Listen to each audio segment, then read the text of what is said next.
মামাতো ভাইয়ের বিয়ে, সেই আনন্দে সেজেগুজে সবার সাথে স্টেজে উড়াধুরা ডান্স করছি।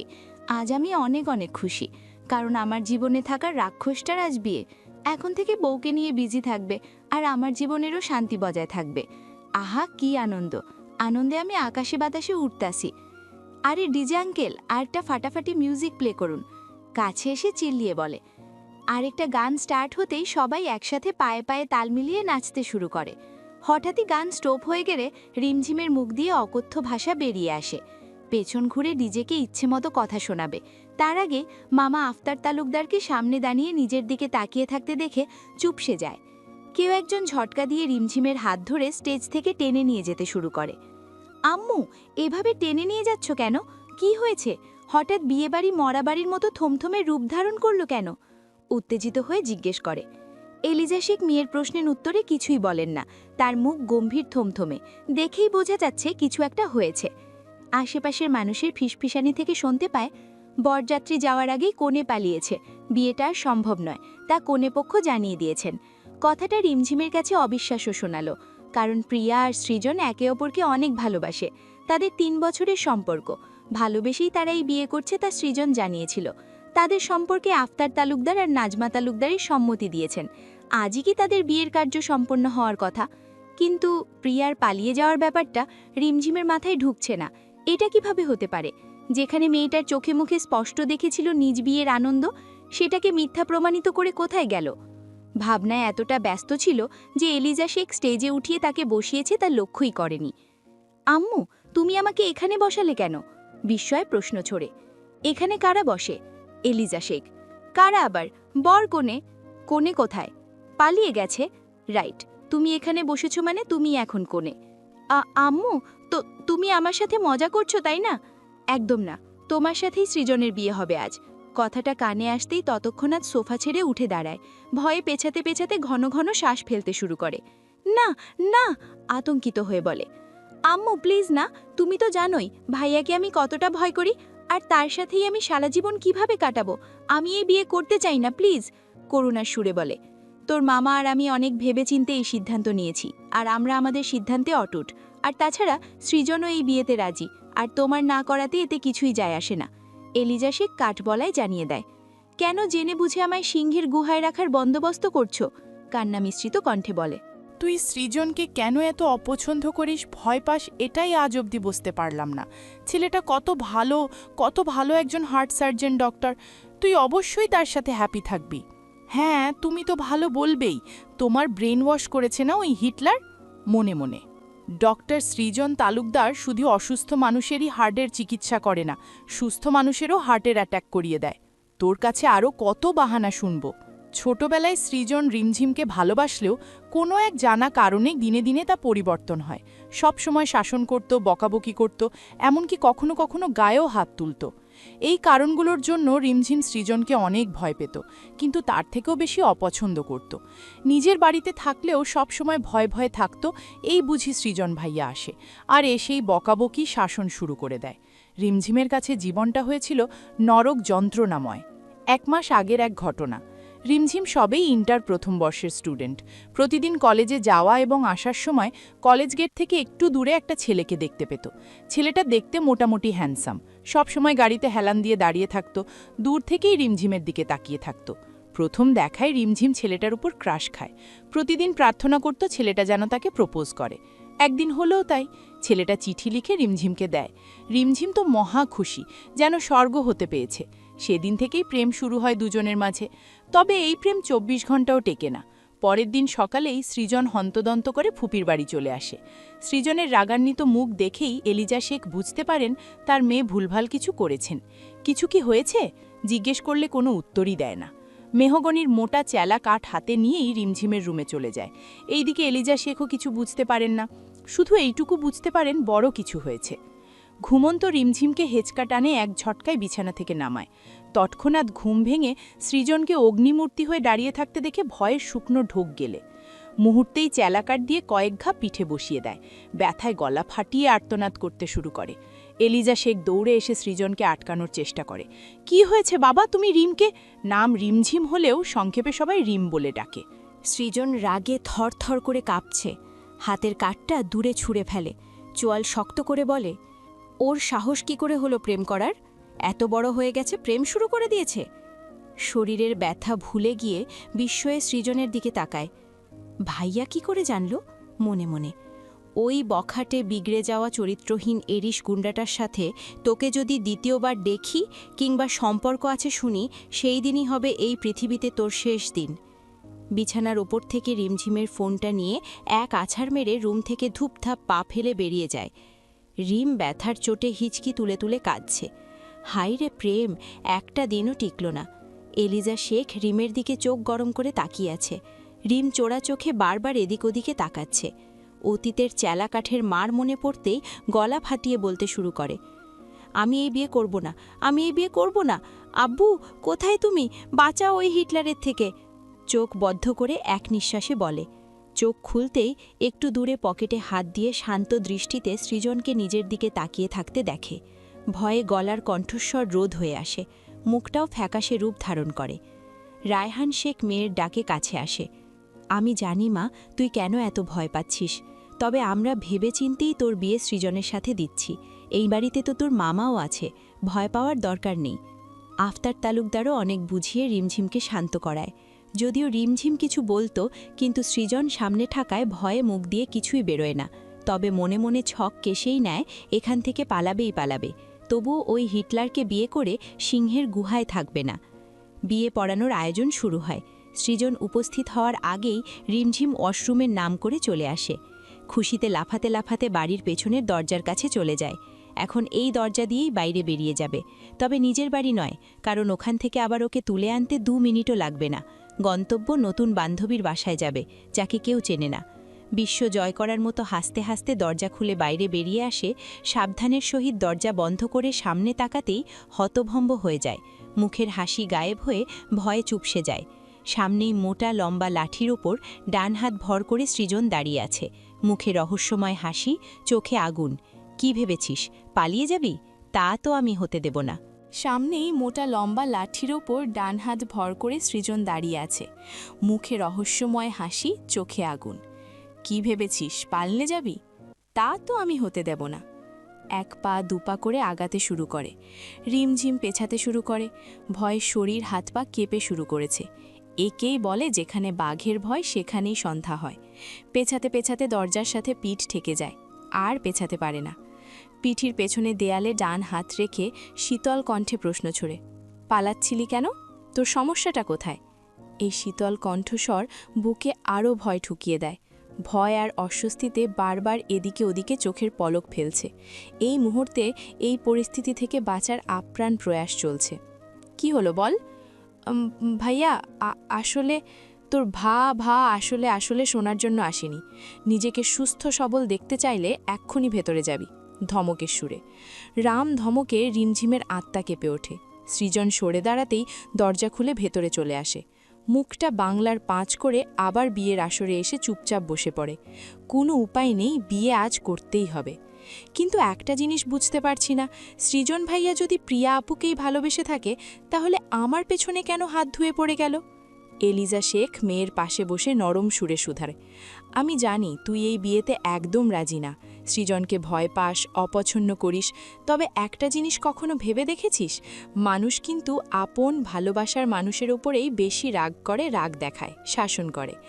আজ হয়তো তুই সৃজনের ভালোবাসা উপলব্ধি করতে পারছিস না, কিন্তু একদিন তুই আমাকে গর্ব করে বলবি, আম্মু, তুমি আমাকে আমার জীবনের সেরা উপহারটা দিয়েছ। সেরা না, সবচেয়ে কুৎসিত। কত কি বলবে তোমরা এখন, আমাকে বলির পাঠা পেয়েছ, যে যার মতো বলি দিতে শুরু করেছ। মনে মনে দুঃখ প্রকাশ করে। একটু পরেই কাজী উপস্থিত হয়। সৃজন অনেক আগেই রেডি হয়ে রিমঝিমের পাশে বসেছে। সবাইকে সাক্ষী রেখে বিয়ে পড়ানো শুরু হয়। কবুল বলার সময় হয়ে আসে। রিমঝিমকে কবুল বলতে বললে মুখ খোলে না। আজ যেন পণ করেই নিয়েছে কবুল বলবে না। নাজমা বেগম কাছে এসে বুঝিয়ে বলে, কিন্তু তবুও মুখ দিয়ে একটা শব্দ উচ্চারণ করে না। সৃজনের সকল ধৈর্য ফুরিয়ে গেলে ঘাড় ঘুরিয়ে চোখ গরম করে তাকায়। সৃজনের তাকানোতে এক নিঃশ্বাসে ফুল স্পিডে বলে, কবুল কবুল কবুল। কাজী অবাক হয়ে বলে, এত স্পিডে তো বাইকও চলে না, যত স্পিডে কবুল বললে মা। সৃজনকে কবুল বলতে বললে তৎক্ষণাৎ 3 বার কবুল বলে। বিয়ে সম্পন্ন হতেই সৃজন স্টেজ থেকে নিচে নামে বড় বড় কদমে পা ফেলে সিঁড়ি বেয়ে উপরে চলে যায়। এতক্ষণে রিমঝিমের দেহে প্রাণ এলো। বাঘ নিজের গুহায় চলে গেছে, এখন আপাতত শান্তি। ঘণ্টাখানেক সময় অতিবাহিত হওয়ার পর ড্রেস চেঞ্জ করে সৃজন আবার নিচে চলে আসে। এখন বিয়েবাড়ির গ্যাঞ্জাম নেই, বেশ শান্ত পরিবেশ। রিমঝিমকে আশেপাশে দেখতে না পেয়ে নাজমা বেগমের কাছে যায়। আম্মু, রিমঝিম কোথায়? ফুপি ফুপাকেও দেখছি না। রিমঝিম সহ তারা চলে গেছে। আফতার তালুকদার: চলে গেছে মানে? রিমঝিমকে কেন নিয়ে গেল? বিস্ময়: কারণ আমি পাঠিয়ে দিয়েছি। আব্বু, আমাদের বিয়ে হয়ে গেছে, তারপরেও কেন ওকে পাঠিয়ে দিলে? রাগান্বিত হয়ে আফতার তালুকদার পাল্টা জবাব দেয়: দেখো সৃজন, রিমঝিম এখনো ছোট, ওর এখনো সংসার করার মতো বোধ বুদ্ধি হয়নি। সময় হোক, তখনও তোমার সাথেই থাকবে। সংসার করার বুদ্ধি হয়নি কিন্তু প্রেম করার বুদ্ধি হয়েছে, তাই না? রেগে গিয়ে চিল্লিয়ে বলতে শুরু করে। সৃজন, এই সিদ্ধান্ত আমার নয়, রিমঝিম নিজেই নিয়েছে। ও এই বাড়িতে তোমার সাথে থাকবে না, নিজের বাড়িতে থাকবে। আর কারো সিদ্ধান্তে তোমার জোর খাটানোর কোনো অধিকার নেই। রাগী কণ্ঠে একটু আগে রিমঝিম: আম্মু, আব্বু, মামা, তোমরা চেয়েছিলে আমি বিয়েটা করি, আমি করেও নিয়েছি। বিয়ে হয়েছে ঠিক, কিন্তু আমি এই বাড়িতে থাকতে চাই না। আগের মতোই নিজের বাড়িতে থাকবো। আর আমার এই সিদ্ধান্ত যদি তোমরা মেনে না নাও, তাহলে তোমরা আমার লাশ পাবে এই বাড়ি থেকে। ঠান্ডা গলায় হুমকি দেয়। কেঁদে কেঁদে আরও বিভিন্ন ইমোশনাল ব্ল্যাকমেইল করে। রিমঝিমের এই বাড়িতে থাকার ভয় বুঝতে পেরে সবাই রাজি হয়। বর্তমানে সৃজন রাগে ফুঁসতে ফুঁসতে উপরে চলে যায়। একটু পরেই রুম থেকে ভাঙচুরের শব্দ শোনা যায়। রাগ কন্ট্রোল করতে না পেরে সকল রাগ রুমের উপরেই ঝাড়ছে। রুমের প্রতিটি শৌখিন জিনিস তুলে তুলে আছাড় মারছে। ভাঙচুর করে পুরো রুমের 12টা বাজিয়ে দেয়। আফতার তালুকদার চিন্তায় পড়ে যায়। কি করবেন? একদিকে ছেলের জেদ, আরেকদিকে আদরের ভাগ্নি। নাজমা বেগম সকালে সৃজনের রুমে আসে, কিন্তু রুম লক করা। অনেক ডাকাডাকির পরও কোনো সারশব্দ পায় না। চাপের কারণে কাল সারাদিনও কিছু খায়নি। রাতে অনেক চেষ্টার পরেও খাওয়াতে পারেনি। নাজমা বেগম চিন্তায় পড়ে যায়। কি করবে না করবে ছেলের চিন্তায় দিশেহারা। আফতার তালুকদারকে সব খুলে বলে। তোমার ছেলের মতিগতি কিছুই আমি বুঝতে পারি না। ভালোবাসলো একজনকে, বিয়ে হলো আরেকজনের সাথে, এখন পাগলামি করছে। এর কোনো মানে হয়? রিমঝিম সকাল সকাল ঘুম থেকে ওঠে, ফ্রেশ হয়ে নেয়। বিছানায় এলোমেলোভাবে বাচ্চাদের মতো হাত পা ছড়িয়ে শুয়ে আছে। মুখের ওপর ফোন ধরে কলেজের নতুন বান্ধবী আলিয়ার সাথে হেসে হেসে কথা বলছে। এই হলো কালকের পুরো ঘটনা। আর যাই বল, শেষে মাথা খাটিয়ে বুদ্ধিকা বের করেছিলাম বলেই এখন স্বাধীনভাবে প্রাণ ভরে শ্বাস নিচ্ছি। সবাইকে কেঁদে কেঁদে ইমোশনাল করে ওই বাড়ি থেকে আউট হয়েছি। বাবা গো, ভয় তো কান্না আসছিলেই না, কিন্তু তবুও বাঁচার তাগিদে মিথ্যা কান্না করতে হয়, বুঝলি বেষ্টু? না হলে আজ সিংহের গুহায় সিংহমাশায়ের সাথে আমার অবস্থান করতে হতো। ওই হিটলার সারাদিন সিংহের মতো গর্জন করা ছাড়া আর কিছুই জানে না। 1 নম্বরের অসভ্য অভদ্র পুরুষ। আপু, তোমাকে এখন সিংহমশায়ের সাথেই পার্মানেন্ট থাকতে হবে। এটা পেছন থেকে রিমঝিমের ছোট ভাই মাহিম বলে। এই ছোট বাঁদর, তোকে কে বলেছে? আমি তো ওই বাড়িতে আর যাবই না। ভুলে গেলে আজকে রিসেপশন পার্টি আছে, মামা তোমাকে নিতে এসেছে, বাইরে এসে দেখো। এটা বলেই আবার দৌড়ে রুম থেকে বেরিয়ে যায়। রিমঝিম এবার সত্যিই চিন্তিত হয়। একবার যদি মনে একটু শান্তি অনুভব করি, তো 10 বারই ওই হিটলারের জন্য মনে অশান্তি ঢুকে যায়। বিকেলের রিসেপশন পার্টির জন্য লেহেঙ্গা, ভারী গহনা আর ভারী মেকআপে রিমঝিমকে সাজানো হয়। মাশাআল্লাহ, আপনাকে অনেক সুন্দর লাগছে। কি সুন্দর বারবি ডলের মতো চেহারা। ওয়াও! পার্লারের আর্টিস্টটা বলির পাঠাকে ভালোই ঘষে ঘষে সাজিয়ে দিয়েছেন আপু। বলি দেওয়ার জন্য একদম রেডি, তাই না? আর্টিস্টটা বোকা বনে যায়। কি বলল কাছুই বুঝতে পারল না, শুধু অবাক চোখে রিমঝিমের দিকে তাকিয়ে আছে। ওয়াও রিম, তোকে তো পুরো অপসরা লাগছে রে। সৃজনের ছোট বোন স্মৃতি: বলির পাঠাকে চিনতে দেখছি কেউ ভুল করে না। যা তো এখান থেকে, একদম ঢং করবি না। টেনশনে হাফ মরা অবস্থা, আর তুই এসেছিস সৌন্দর্য খুঁজতে। আরে রাগ করিস না, আমি তো সত্যি কথাই বললাম, তোকে অনেক সুন্দর লাগছে। রিমঝিম আর সৃজন স্টেজে পাশাপাশি বসে আছে। দুজনেই চুপচাপ, কারো মুখে কোনো কথা নেই, কেউ কারো দিকে তাকাচ্ছেও না। একসাথে দুজনকেই বেশ ভালো লাগছে, তবে বাস্তবে তো এদের মধ্যে কোনো মিল নেই। পরিচয় পর্ব শেষ হতে হতে রাত 10টা বেজে যায়। ক্লান্ত রিমঝিম পেটের খিদেই ঝটপট খাবার খেয়ে নেয়। খাওয়া শেষ হতেই স্মৃতি আর একজন মহিলা আত্মীয় রিমঝিমকে সৃজনের ঘরে নিয়ে যায়। তাজা গোলাপ আর রজনীগন্ধা দিয়ে ঘর সাজিয়েছে। পুরো রুম তাজা ফুলের গন্ধে মোমো করছে। রুমটা দেখতেও চোখ ধাঁধানো সুন্দর লাগছে। এত ইমোশনাল ব্ল্যাকমেইল, এত কিছু করার পরও কোনো কাজ হলো না। সেই সিংহের গুহায় আসতে হলো। রিমঝিমকে বিছানায় বসিয়ে দুজনেই রুম থেকে বেরিয়ে যায়। রুমটা সিমসাম, হালকা কিছু ফার্নিচার, ড্রেসিং টেবিল, সিঙ্গেল 2টো সোফা, আলমারি, একটা টি টেবিল আর সাদা কালারের শৌখিন কিছু জিনিস। ব্যাস এতটুকুই রুমের সৌন্দর্য বাড়িয়ে দিয়েছে। ভয়ে তো কিছুই ভালো লাগছে না, মাথাটা ভো ভো করে ঘুরছে, বুকটা ধুকপুক করছে, না জানি কি হয়। সময় যত গড়িয়ে যাচ্ছে ততই হার্টবিট দ্রুত গতিতে ছুটতে শুরু করেছে। ভয় আর আতঙ্ক মিশিয়ে একাকার অবস্থা। অবশেষে অপেক্ষা শেষ হয়। দরজা খুলে সৃজন ভেতরে প্রবেশ করে। সৃজনকে দেখেই কলিজা ধক করে ওঠে। মাথা তুলে একবার তাকায়, সম্ভবত ৬ ফুট ১০ ইঞ্চি লম্বা একজন সুদর্শন পুরুষ। মাথা ভর্তি ঘন সিল্কি চুল, খোঁচা খোঁচা চাপ দাড়ি, ফর্সা চেহারা চকচক করছে। ভাইয়া যে এত সুন্দর, কই আগে তো কখনো চোখে পড়েনি। অবশ্য পড়বেই বা কী করে? সবসময় সিংহ আর বাঘের রূপ ধারণ করলে তো সিংহ আর বাঘকেই দেখতে পাবো। রাগে তর্জন গর্জন করতে থাকে। তার আবার সৌন্দর্য দেখার সময় আছে? জীবন বাঁচানো নিয়ে তখন টানটান অবস্থা। সৃজন ধীর পায়ে রিমঝিমের দিকে এগিয়ে আসছে, আর এই দিকে রিমঝিমের ভয়ে হার্ট অ্যাটাক আসার মতো অবস্থা। সৃজন ধীর পায়ে রিমঝিমের দিকে এগিয়ে আসছে, আর এইদিকে রিমঝিমের ভয়ে হার্ট অ্যাটাক আসার মতো অবস্থা। এই, তুই এত কাঁপাকাঁপি করছিস কেন? আমি বাঘ নাকি ভাল্লুক, তোকে খেয়ে ফেলব? হাতের ওপর হাত গুজে শীতল কণ্ঠে আওড়ায়। ও মা, এই লোক বলে কি? বাঘ আর ভাল্লুকের ওপরে যদি কিছু থেকে থাকে, আপনি সেটা? মনে মনে টেবিলের ওপর তোর সমস্ত বই খাতা নোট গুছিয়ে রাখা আছে। বই এনে পড়তে বস, আমি তোকে পড়াবো। রিমঝিম তবদা খাওয়ার মতো অবাক চোখে সৃজনের পানে চাল। বাসর ঘরে বর কনেকে পড়ায়? কি আশ্চর্যময় ঘটনা! ইতিহাসের পাতায় এমন ঘটনা খুব কমই হয়েছে। বর বাসর করার বদলে বউকে বই পড়িয়েছে। কিরে, কথা কি কানে যায়নি? রাগী স্বরে চমকে গিয়ে দ্রুত বিছানা থেকে উঠে দাঁড়ায়। হ্যাঁ স্যার। না ভাইয়া, ধুরো, স্বামীকে তো ভাইয়া ডাকে না। আপনাকে কি বলে ডাকবো? সৃজন কোপট রেগে বলে। নাম ধরে ডাকবি, সৃজন, বুঝেছিস? নাম ধরে তো ডাকা যায় না, ভয়ে আস্তে আস্তে বলে। তাহলে ডাকার দরকার নেই, এখন সামনে থেকে যা। রিমঝিম টেবিল থেকে বেছে বেছে বই খাতা এনে বিছানায় বসে। গর্ধব একটা, এই ভারী লেহেঙ্গা পরে তুই পড়াশোনা করবি? আলমারিতে কাপড় গুছিয়ে রাখা আছে, চেঞ্জ করে আয়। কোথাকার বলদটারে আল্লাহতালা ভুল করে এখানে ডেলিভারি করছে, বুঝতে পারছি না। এবার রিমঝিমের মেজাজ চাঙে উঠে যায়। মুন্ডাই কইতাসায়, আপনার চুলগুলো ছিঁড়ে টাকলা বানিয়ে দেই। অসহ্যকর পুরুষ একটা। বরং আমার মনে হয় আপনার মতো তার ছিঁড়া পাগলটারে ভুল করে এখানে পাঠিয়েছে। মনে মনে সাবান পানি ছাড়াই ১৪ গোষ্ঠীকে ধুয়ে দেয়। বিড়বিড় করতে করতে আলমারি থেকে কাপড় নিয়ে ওয়াশরুমে চলে যায়। ব্ল্যাক কালার 3 পিস পরে বাহিরে বেরিয়ে আসে। সৃজনের দিকে তাকাতেই দেখে ড্রেস চেঞ্জ করে ফেলেছে। Black T shirt, black pant, দেখতে সুন্দরই লাগছে। চুপচাপ আবার বিছানায় বসে পড়ে। সৃজন চেয়ার টেনে ঠিক তার সামনে বসে। গত ৩ ঘন্টা যাবৎ রিমঝিম পড়তে পড়তে একদম বিরক্ত হয়ে গেছে। এ কেমন বাসর! বাসর নামে পড়াশোনার অত্যাচারখানা। ছ্যা, এটা বাসর নামের কলঙ্ক। মনে মনে ডক্টর সৃজন তালুকদার আর পড়াশোনা দুটোকেই জীবন থেকে বিদায় করতে চেয়েছি, আর এই দুটোই আমার জীবনে সুপার গ্লুয়ের মতো আটকে গেছে। এদের থেকে ছাড়া পাওয়া যাকে বলে ইম্পসিবল। শালার জীবন জিন্দিগি সব ফাতা ফাতা হয়ে গেল। মনে মনে দুঃখ প্রকাশ করে।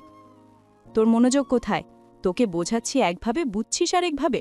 পুরো মাথা কি শুধু গোবর দিয়ে ভর্তি হয়ে আছে? রিমঝিম আর নিতে পারছে না। এবার তো ঘুমে চোখ দুটো খুলে রাখা কষ্টদায়ক হয়েছে। রিমঝিমের দিকে একবার পরখ করে নরম সুরে বলে, আচ্ছা ঠিক আছে, যা ঘুমিয়ে পড়।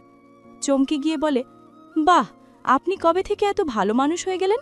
কত সহজেই আমার কষ্টটা বুঝলেন। সৃজন গম্ভীর মুখে শীতল চাহিনিতে তাকালে বুঝতে পারে ভুল সময়ে মুখ খুলে ফেলেছে। আসলে মুখ ফসকে বেরিয়ে গেছে। হাসার চেষ্টা করে বলে। বিছানায় ধাম করে গা ছেড়ে দেয়। এবার শান্তি লাগছে। আর শোন, বিছানার একদম সাইডে শুবি, মাঝখানে কোলবালিশ দিবি, আর একদম আমার কাছে আসবি না, না হলে জানিসই এর শাস্তিস্বরূপ কি করতে পারি। আপনার কাছে যেতে আমার বইয়েই গেছে, আপনার থেকে বাঁচতে পারলে এই জীবন ধন্য হতো। মনে মনে বলেই কোনায় গুটি মেরে শুয়ে পড়ে। সৃজন বইপত্র গুছিয়ে রেখে লাইট অফ করে ঘুমিয়ে পড়ে। রিমঝিম উল্টো দিকে ফিরে ঘুমিয়েছে। সৃজন সেই দিকেই কিছুক্ষণ তাকিয়ে ঘুমানোর চেষ্টা করে। ঘুমের ঘোরেই মনে হচ্ছে কেউ শক্ত করে জড়িয়ে ধরেছে। শ্বাস নিতেও কষ্ট হচ্ছে। ঘুম ঘুম চোখে কোনোরকম তাকাতেই ঘুম উড়ে যায়। রিমঝিম সৃজনের বুকের ওপর বাহুবন্ধনে আবদ্ধ। হয়তো কোলবালিশ মনে করে জড়িয়ে ধরে আছে। বুকের ভেতর ধুকপুকুনি হতে শুরু করেছে। যদি দেখে আমি তার বুকের ওপরে, তাহলে হয়তো এক আছাড়ে ভর্তা বানাবে। ভয়ে হাত পা পুরো শরীর থরথর করে কাঁপতে শুরু করেছে। মনে মনে আল্লাহর নাম নিচ্ছে আর সরার চেষ্টা করছে, কিন্তু হাতের বাঁধন তো খুলছেই না, খুব শক্ত। আল্লাহ, কি মুসিবতে পড়লাম। তোমার এই নিরীহ বান্দাটাকে বাঁচাও, না হলে এই সিংহ আস্তে করে শিকার করে নেবে। টানা পড়ার মাঝেই সৃজনের ঘুম ভেঙে যায়। বিরক্তিতে উঠে বসে। ছাড়া পেতে কোনো কিছু বলার সুযোগ না দিয়েই দৌড়ে গিয়ে দরজা খুলেই পালিয়ে যায়। এরূপ কার্যকলাপ করার কারণ বুঝতে একটু সময় লাগে, তবে বুঝতে পারলেও কোনো প্রতিক্রিয়া দেখায় না। কাঁথা মুড়িয়ে আবার ঘুমিয়ে পড়ে। 9টা বাজতেই নিচ থেকে ব্রেকফাস্ট করে আবার উপরে ফিরে আসে। শার্ট প্যান্ট পরে রেডি হয়ে নেয়। এর মাঝে একবারও রিমঝিমার রুমে আসেনি। রিমঝিম, রিমঝিম গলা ছেড়ে ডাকে। স্মৃতি, ভাইয়া তোমাকে ডাকছে, তাড়াতাড়ি যাও গো ভাবিজান, তোমাকে মনে হয় খুব প্রয়োজন। হাসতে হাসতে, যেমনই ভাই তেমনি তার বোন, একই রক্ত বইছে, একই তো স্বভাবের হবে। বিরক্তি নিয়ে ওপরে চলে আসে। হ্যাঁ, আপনি কেন ডাকছিলেন? 1 কাপ গরম কফি বানিয়ে নিয়ে আসো। একটু আগেই তো ব্রেকফাস্ট করে এলেন, কফিও খেয়েছেন, আমার স্পষ্ট মনে আছে। ভ্রু কুচকে বলে, তা তো মনে থাকবেই, শুধু পড়াটাই মনে থাকে না। রাতে পড়তে বসেছিলি, সকালে কেন বসিসনি? রিমঝিম, এখন থেকে সকাল এবং রাত দুবেলা পড়তে বসবি। পড়াশোনায় এখন দেখব কিভাবে ফাঁকি মারিস। একটা সিকিউরিটির চাকরি নিলেই তো পারতেন, মাইনে কত হতো জানি না, তবে অনেক সুনাম অর্জন করতে পারতেন। মনে মনে, কি হলো, মনে থাকবে? 100 বার থাকবে। আর রোজ সকালে আমাকে 1 কাপ করে কফি দিবি। এখন যা। সৃজন গাড়ি নিয়ে চলে যেতেই শান্তির একটা শ্বাস ফেলে। টিভি অন করে রিমোট হাতে নিয়ে সোফায় এলোমেলোভাবে শুয়ে পড়ে। স্মৃতিও রিমঝিমের সাথে টিভি দেখতে মনোযোগ দেয়। নাজমা বেগম রান্নাঘর থেকে বেরিয়ে স্মৃতি আর রিমঝিমের উদ্দেশ্যে বলে, সৃজন তোদের আগামীকাল থেকে নিয়মিত কলেজে যেতে বলেছে। ফাঁকি মারলেই 2টারে খবর আছে। মামিমণি, তোমার ছেলের কি অত্যাচার কম পড়ে গেছে? আবার তুমি শুরু করে দিলে। টিভির দিকে চোখ রেখেই বলে, কেন আবার আমার ছেলে কি করলো? তুমি তো জানোই তোমার গুণধর ছেলে ঠিক কি কি করতে পারে। আবার নতুন করে বলতে হবে? 1 মাস আগের পিটুনির দাগ এখনো পিঠেই রয়ে গেছে। এটা অনেক দুঃখজনক। আমি নিজেও আজ পর্যন্ত বুঝতে পারলাম না সৃজন তোর প্রতি এত কঠোর কেন। একটা দীর্ঘশ্বাস ফেলে। রাত 8টা। সৃজন সিগারেট টানছে আর শূন্যে ধোঁয়া উড়িয়ে দিচ্ছে। তুই নিজে একজন ডক্টর হয়ে পেশেন্টকে উপদেশ দেস স্মোকিং স্বাস্থ্যের জন্য ক্ষতিকারক। নিজে যে স্মোক করছিস এটাকে কি বলবো? ছোটবেলার ফ্রেন্ড আদি বলে। আরে ওটা বলা আমার দায়িত্বের মধ্যে পড়ে, আর এটা আমার কাছে মানসিক শান্তি। বুঝলাম। আচ্ছা, তুই বাচ্চা মেয়েটাকে কেন গিয়ে করলি? শুধু হাত পায়ে রিম বড় হয়েছে, কিন্তু বোধ বুদ্ধি আর চলাফেরা একেবারে বাচ্চাদের মতো। ছোট পিঁপড়ার পাখা গজিয়েছিল, পুরো মহাবিশ্বে উঠতে চেয়েছিল, হারিয়ে যাওয়ার সম্ভাবনাও ছিল, তাই ডানা কাটার সাথে সাথে নিজের কাছে বন্দি করে রেখেছি। কি বললি আমি বুঝতে পারলাম না। কিসের পিঁপড়া, কোন মহাবিশ্ব? থাক ভাই, তোকে আরেকদিন বোঝাবো, এখন আমাকে যেতে হবে। গাড়িতে উঠে স্টার্ট দিয়ে চলে যায়। আরে বলে তো যা। পরের দিন স্মৃতি রেডি হয়ে সোফায় বসে আছে, এদিকে রিমঝিম এখনো তৈরি হচ্ছে। তুই এটা কি পড়েছিস? সৃজন রুমে ঢুকে সোফায় বসতে বসতে রিমঝিমের উদ্দেশ্যে বলে। পেছনে ঘুরে একবার নিজের দিকে তাকায়। কেন, সুন্দর একটা 3 পিস পরেছি। তা তো দেখতেই পাচ্ছি, চুল খোলা, আবার সাজুগুজু করেছিস। তুই পড়তে যাচ্ছিস নাকি বিয়েবাড়িতে ছেলে দেখতে যাচ্ছিস? নির্বিঘ্ন কণ্ঠে বলে। তাহলে কি পরব? নিম্ন কণ্ঠস্বরে। আলমারি খুলে দেখ, ওখানে 20টা বোরকা, 20টা হিজাব, 20টা নিকাব ব্যাগে রাখা আছে। কাল শপিং করে এনেছি। হাত মোজা, পা মোজা সহ সকল প্রয়োজনীয় জিনিস আছে। এতগুলো বোরকা হিজাবের কথা শুনে রিমঝিমের মাথা চক্কর দিয়ে ওঠে। পুরো শপিং মল ঘাড়ে করে তুলে আনতেন। ছোট করে আওড়ায়, যেন কেউ না শোনে। আমি চাই না তোকে কোনো ছেলে বাজে নজরে দেখুক। বোরকা, হিজাব, হাত মোজা, পা মোজা পরে নিবি, যেন কোনো অংশ চুল পরিমাণও দেখা না যায়। এখন থেকে কলেজে গিয়ে সব ভণ্ডামি বাদ দিবি, কথা কম বলবি, আর ছেলেদের দিকে ভুলেও তাকাবি না। অর্ডারের সুরে বলে। আপনিও তো সুন্দর, আপনার দিকেও তো মেয়েরা কুনজরে তাকায়। আপনি বরং এক কাজ করুন, এখন থেকে আমার বোরকা হিজাব পরে নেবেন। ভালোই হয়েছে, বেশি করে এনেছেন। শুধু আমিই কেন পর্দা করব? এখন থেকে আপনিও করবেন। রাগে এক নিঃশ্বাসে সবগুলো কথা বলে থামে। হুশ আসতেই জিহ্বায় কামড় দেয়। আয়রে, কি বলে ফেললো? না জানি সৃজন এবার 12টা বাজায়। ভয় চোখ বন্ধ করে নেয়। হুশ আসতেই জিহ্বায় কামড় দেয়। এরে, কি বলে ফেলল? না জানি সৃজন এবার 12টা বাজায়। ভয়ে চোখ বন্ধ করে নেয়।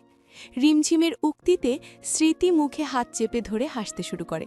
ভাইয়ের সামনে যতই না হাসতে যাক, কিন্তু হাসি তো আটকে রাখা সম্ভব হচ্ছে না। এই, তুই হাসছিস কেন?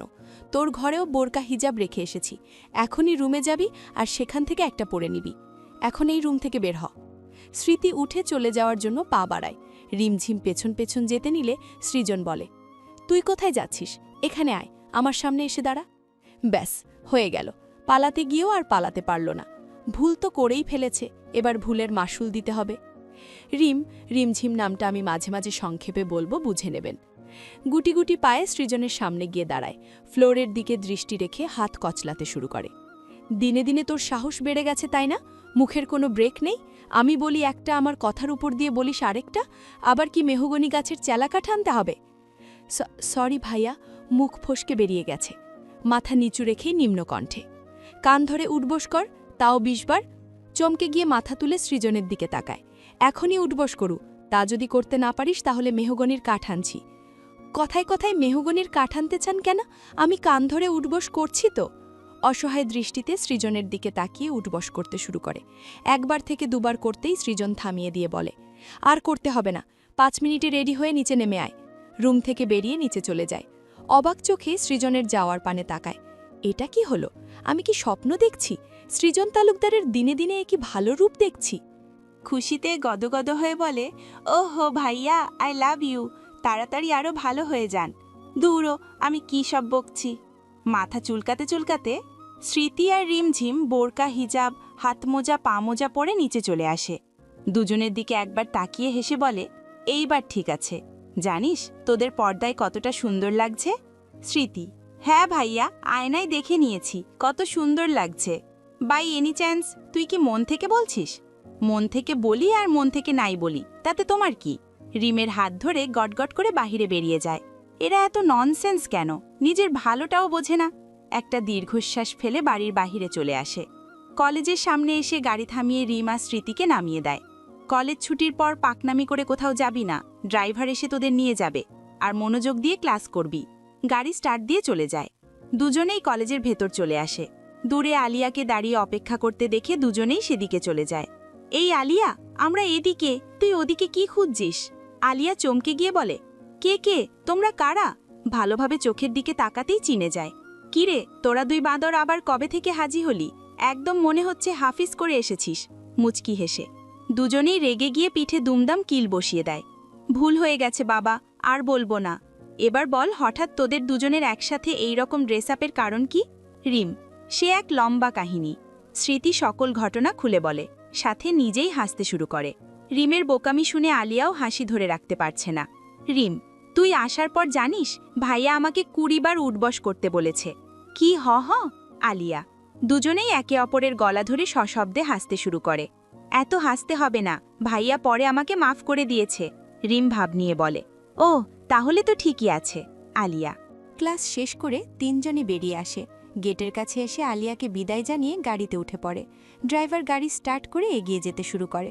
হঠাৎ রিমের চোখ যায় রাস্তার সাইডে দাঁড়িয়ে থাকা একটা ছেলের দিকে, যে একটা মেয়ের সাথে কথা বলছে। যাই হোক, ওসব নিয়ে আর না ভেবে স্মৃতির কথায় মনোযোগ দেয়। পুরনো স্মৃতি ভুলে যাওয়াই উত্তম। সন্ধ্যা 6টা পার হয়ে 7টার কাছাকাছি। পড়াশোনা বাদ দিয়ে স্মৃতি আর রিমঝিম টিভি দেখতে মক্ত। নাজমা বেগম পড়ার কথা বললেও তার কথায় পাত্তা দেয়নি। টিভির পর্দায় একটা ফানি সিন চলে আসে। স্মৃতি আর রিম হু হা করে হেসে ওঠে। এমন সময় পেছন থেকে কেউ বলে, এটা অনেক মজার, তাই না? ঠিক বলেছ, এটা অনেক মজার। রিম না দেখেই হাসতে হাসতে বলে, পড়াশোনা কি আর করতে ভালো লাগে? এগুলোই জীবনের আসল মজা, তাই না? মুহূর্তেই রিমঝিমার স্মৃতির হাসি গায়েব হয়ে যায়। সন্দেহসূচক দৃষ্টিতে পেছন ঘুরে তাকাতেই দুজনের আত্মা চাঙ্গে উঠে যায়। ভাইয়া, তোমার তো আরও অনেক দেরিতে আসার কথা। কেন, তাড়াতাড়ি এসে ভুল কিছু করলাম? প্যান্টের পকেটে হাত গুজে ভ্রু কুঁচকে জিজ্ঞেস করে। দুজনেরই মুখ বন্ধ হয়ে যায়। বলার মতো একটা শব্দ আর বেঁচে নেই। সৃজন চোখ মুখ শক্ত করে রাগী রূপ ধারণ করে। কিছু বলবে তার আগেই দুজন পালিয়ে যায়। কোনো দিকে না তাকিয়ে এক দৌড়ে রুমে গিয়ে বই নিয়ে পড়তে বসে। সোফায় বসে রাগ কন্ট্রোলের চেষ্টা করে। জোরে জোরে আম্মু আম্মু বলে ডেকে এক গ্লাস পানি চায়। কোথা থেকে মাহিম দৌড়ে এসে দুলাভাই দুলাভাই বলে চেঁচাতে চেঁচাতে সামনে দাঁড়ায়। এতক্ষণ সৃজনের রাগ থাকলেও তা মুহূর্তেই মিলিয়ে যায়। ভ্রুকুচকে জিজ্ঞেস করে, দুলাভাই আবার কে? কে আবার? তুমি? সোফায় বসার চেষ্টা করতে করতে মাহিমকে সোফায় উঠিয়ে দেয়। কিন্তু তুমি তো আমাকে ভাইয়া বলে ডাকতে। ভাইয়া ছিলে, এখন তো আর ভাইয়া নেই।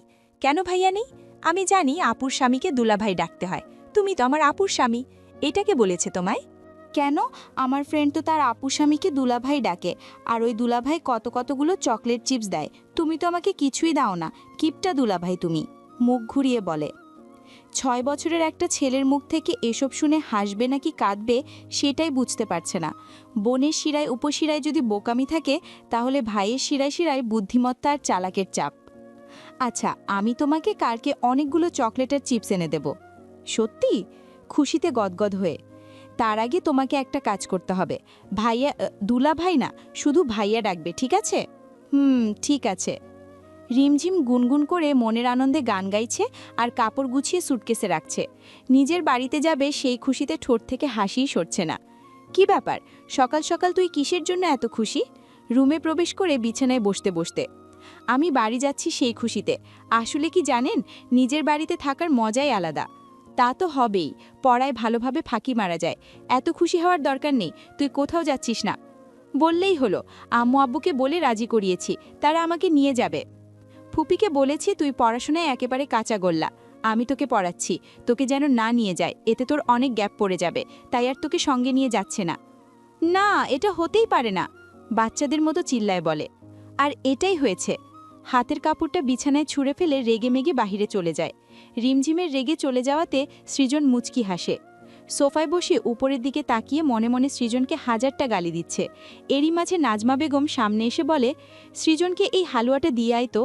বিরক্তিতে কিছু বলবে তার আগেই মাথায় একটা আইডিয়া চলে আসে। হালুয়ার বাটিটা নিয়ে রান্নাঘরে চলে যায়। ওদিকে কোথায় যাচ্ছিস? পানি খাবো, তারপর দিয়ে আসছি। খুঁজে খুঁজে শুকনো মরিচের গুঁড়োর কৌটা বের করে। মনের রাগে এক খামচা নিয়ে সেখানে মিশিয়ে দেয়।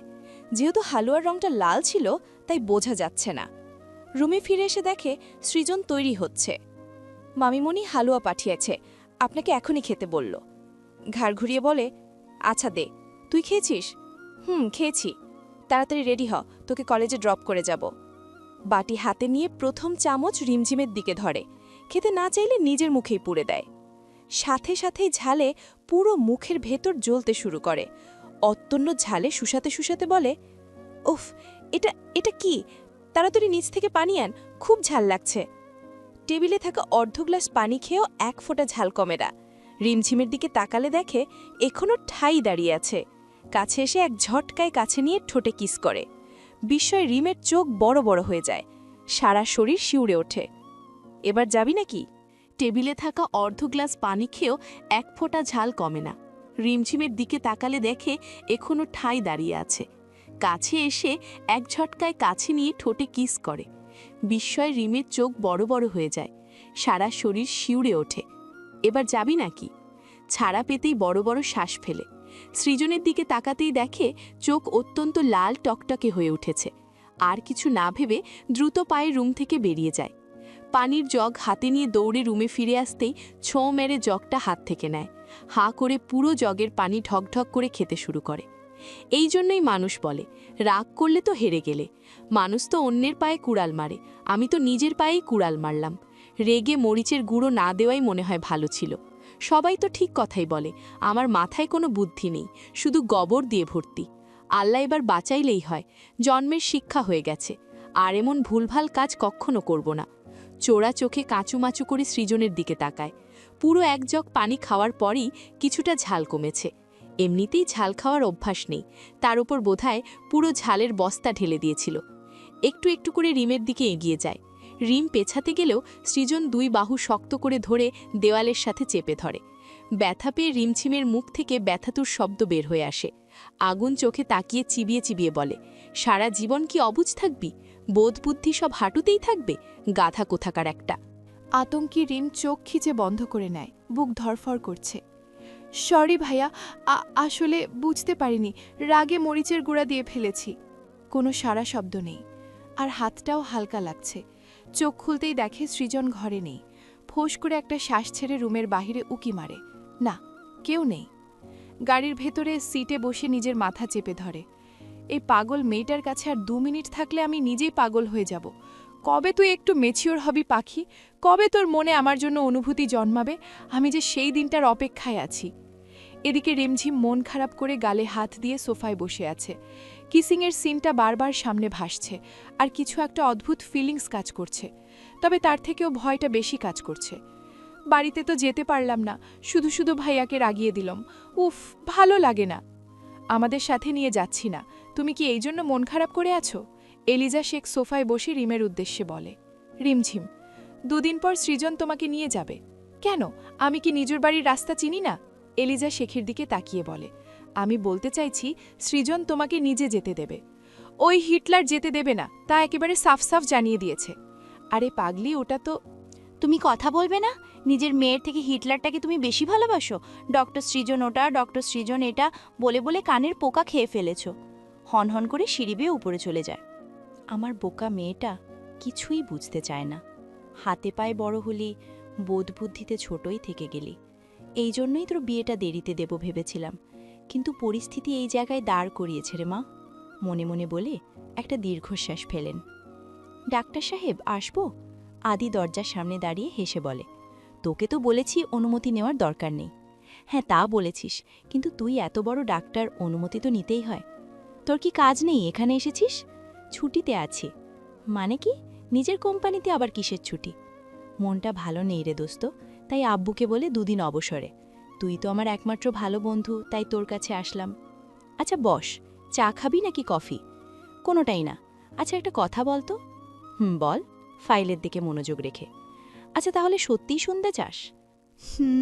প্রিয়ার আমার মাঝে কোনো ভালোবাসার সম্পর্কই ছিল না, তাহলে বিয়ে করতে চাওয়ার মানেটা কি? রিমঝিমকে বিয়ে করার জন্য। বলিস কি? তুই তো তোর পরিবারকে জানিয়েই করতে পারতিস, এত নাটক করার কোনো দরকার ছিল না। আরে ভাই, তাই করতে চেয়েছিলাম। ভেবেছিলাম বয়সের সাথে সাথে মন মানসিকতা দিক দিয়েও ম্যাচিওর হলে তখন বিয়ে করব। কিন্তু পাখির আমার ডানা গজিয়েছিল, অসময়ে ওড়াল দিতে চেয়েছিল। ওই গুন্ডা চরিত্রহীন এডিস মাঝখানে এসে আমার পাখির ওপর নজর দিয়েছিল। বোকা মেয়েটা ফাঁদে পাও দিয়েছিল। ঝাঁঝালো কণ্ঠে একটু থেমে আবার বলে, আমার মনে তাকে হারানোর ভয় জেকে বসেছিল, তাই প্রিয়ার সাথে প্ল্যান করে বিয়েটা করে নেই। তবুও তো স্বাভাবিকভাবেই বিয়েটা করতে পারতিস। পারতাম, তবে রিমের মাথায় ভালো বুদ্ধি থাকা বা না থাক, শয়তানি মার্কা বুদ্ধি দিয়ে ভরা। যেহেতু আমাকে ভয় পায়, পছন্দ করে না, তাই আগে থেকেই যদি জানতো তাহলে বিয়ের 10 দিন আগেই পালাতো। হারিকেন জ্বালিয়েও খুঁজে পাওয়া যেত না। হারিকেন? এটা একদম ঠিক হতো। হাসতে হাসতে, চুপ শালা, তাহলে সংসারটা ভালোই করছিস। সংসার আর করতে হবে না, ওকে সামলাতেই পুরো জীবন চলে যাবে। আচ্ছা, উপোসটা ভেঙেছিস নাকি বাচ্চা ভেবে উপোস এখনো রয়ে গেছে? পাছায় লাথি খাবি, উল্টাপাল্টা প্রশ্ন করবি না। আচ্ছা, তুই যে ভালোবাসিস তা বলেছিস? না ভাই, আমি চাই রিমঝিম আমাকে ভালোবাসুক, বয়স মানসিক সব দিক থেকেই ম্যাচিওর হোক।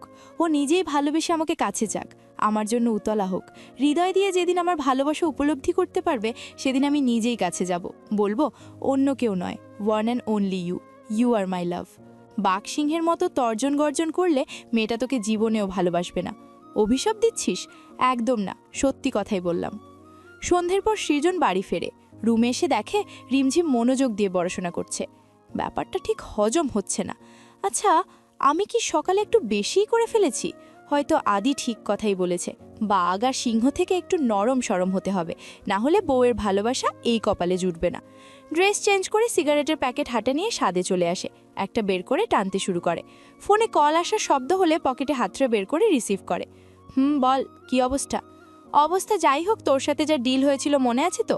প্রিয়া বলে, মনে আছে, আর তোকে অনেক ধন্যবাদ। আমার জীবনের সবচেয়ে বড় পাওয়াটা তোর সহযোগিতার জন্যই সম্ভব হয়েছে।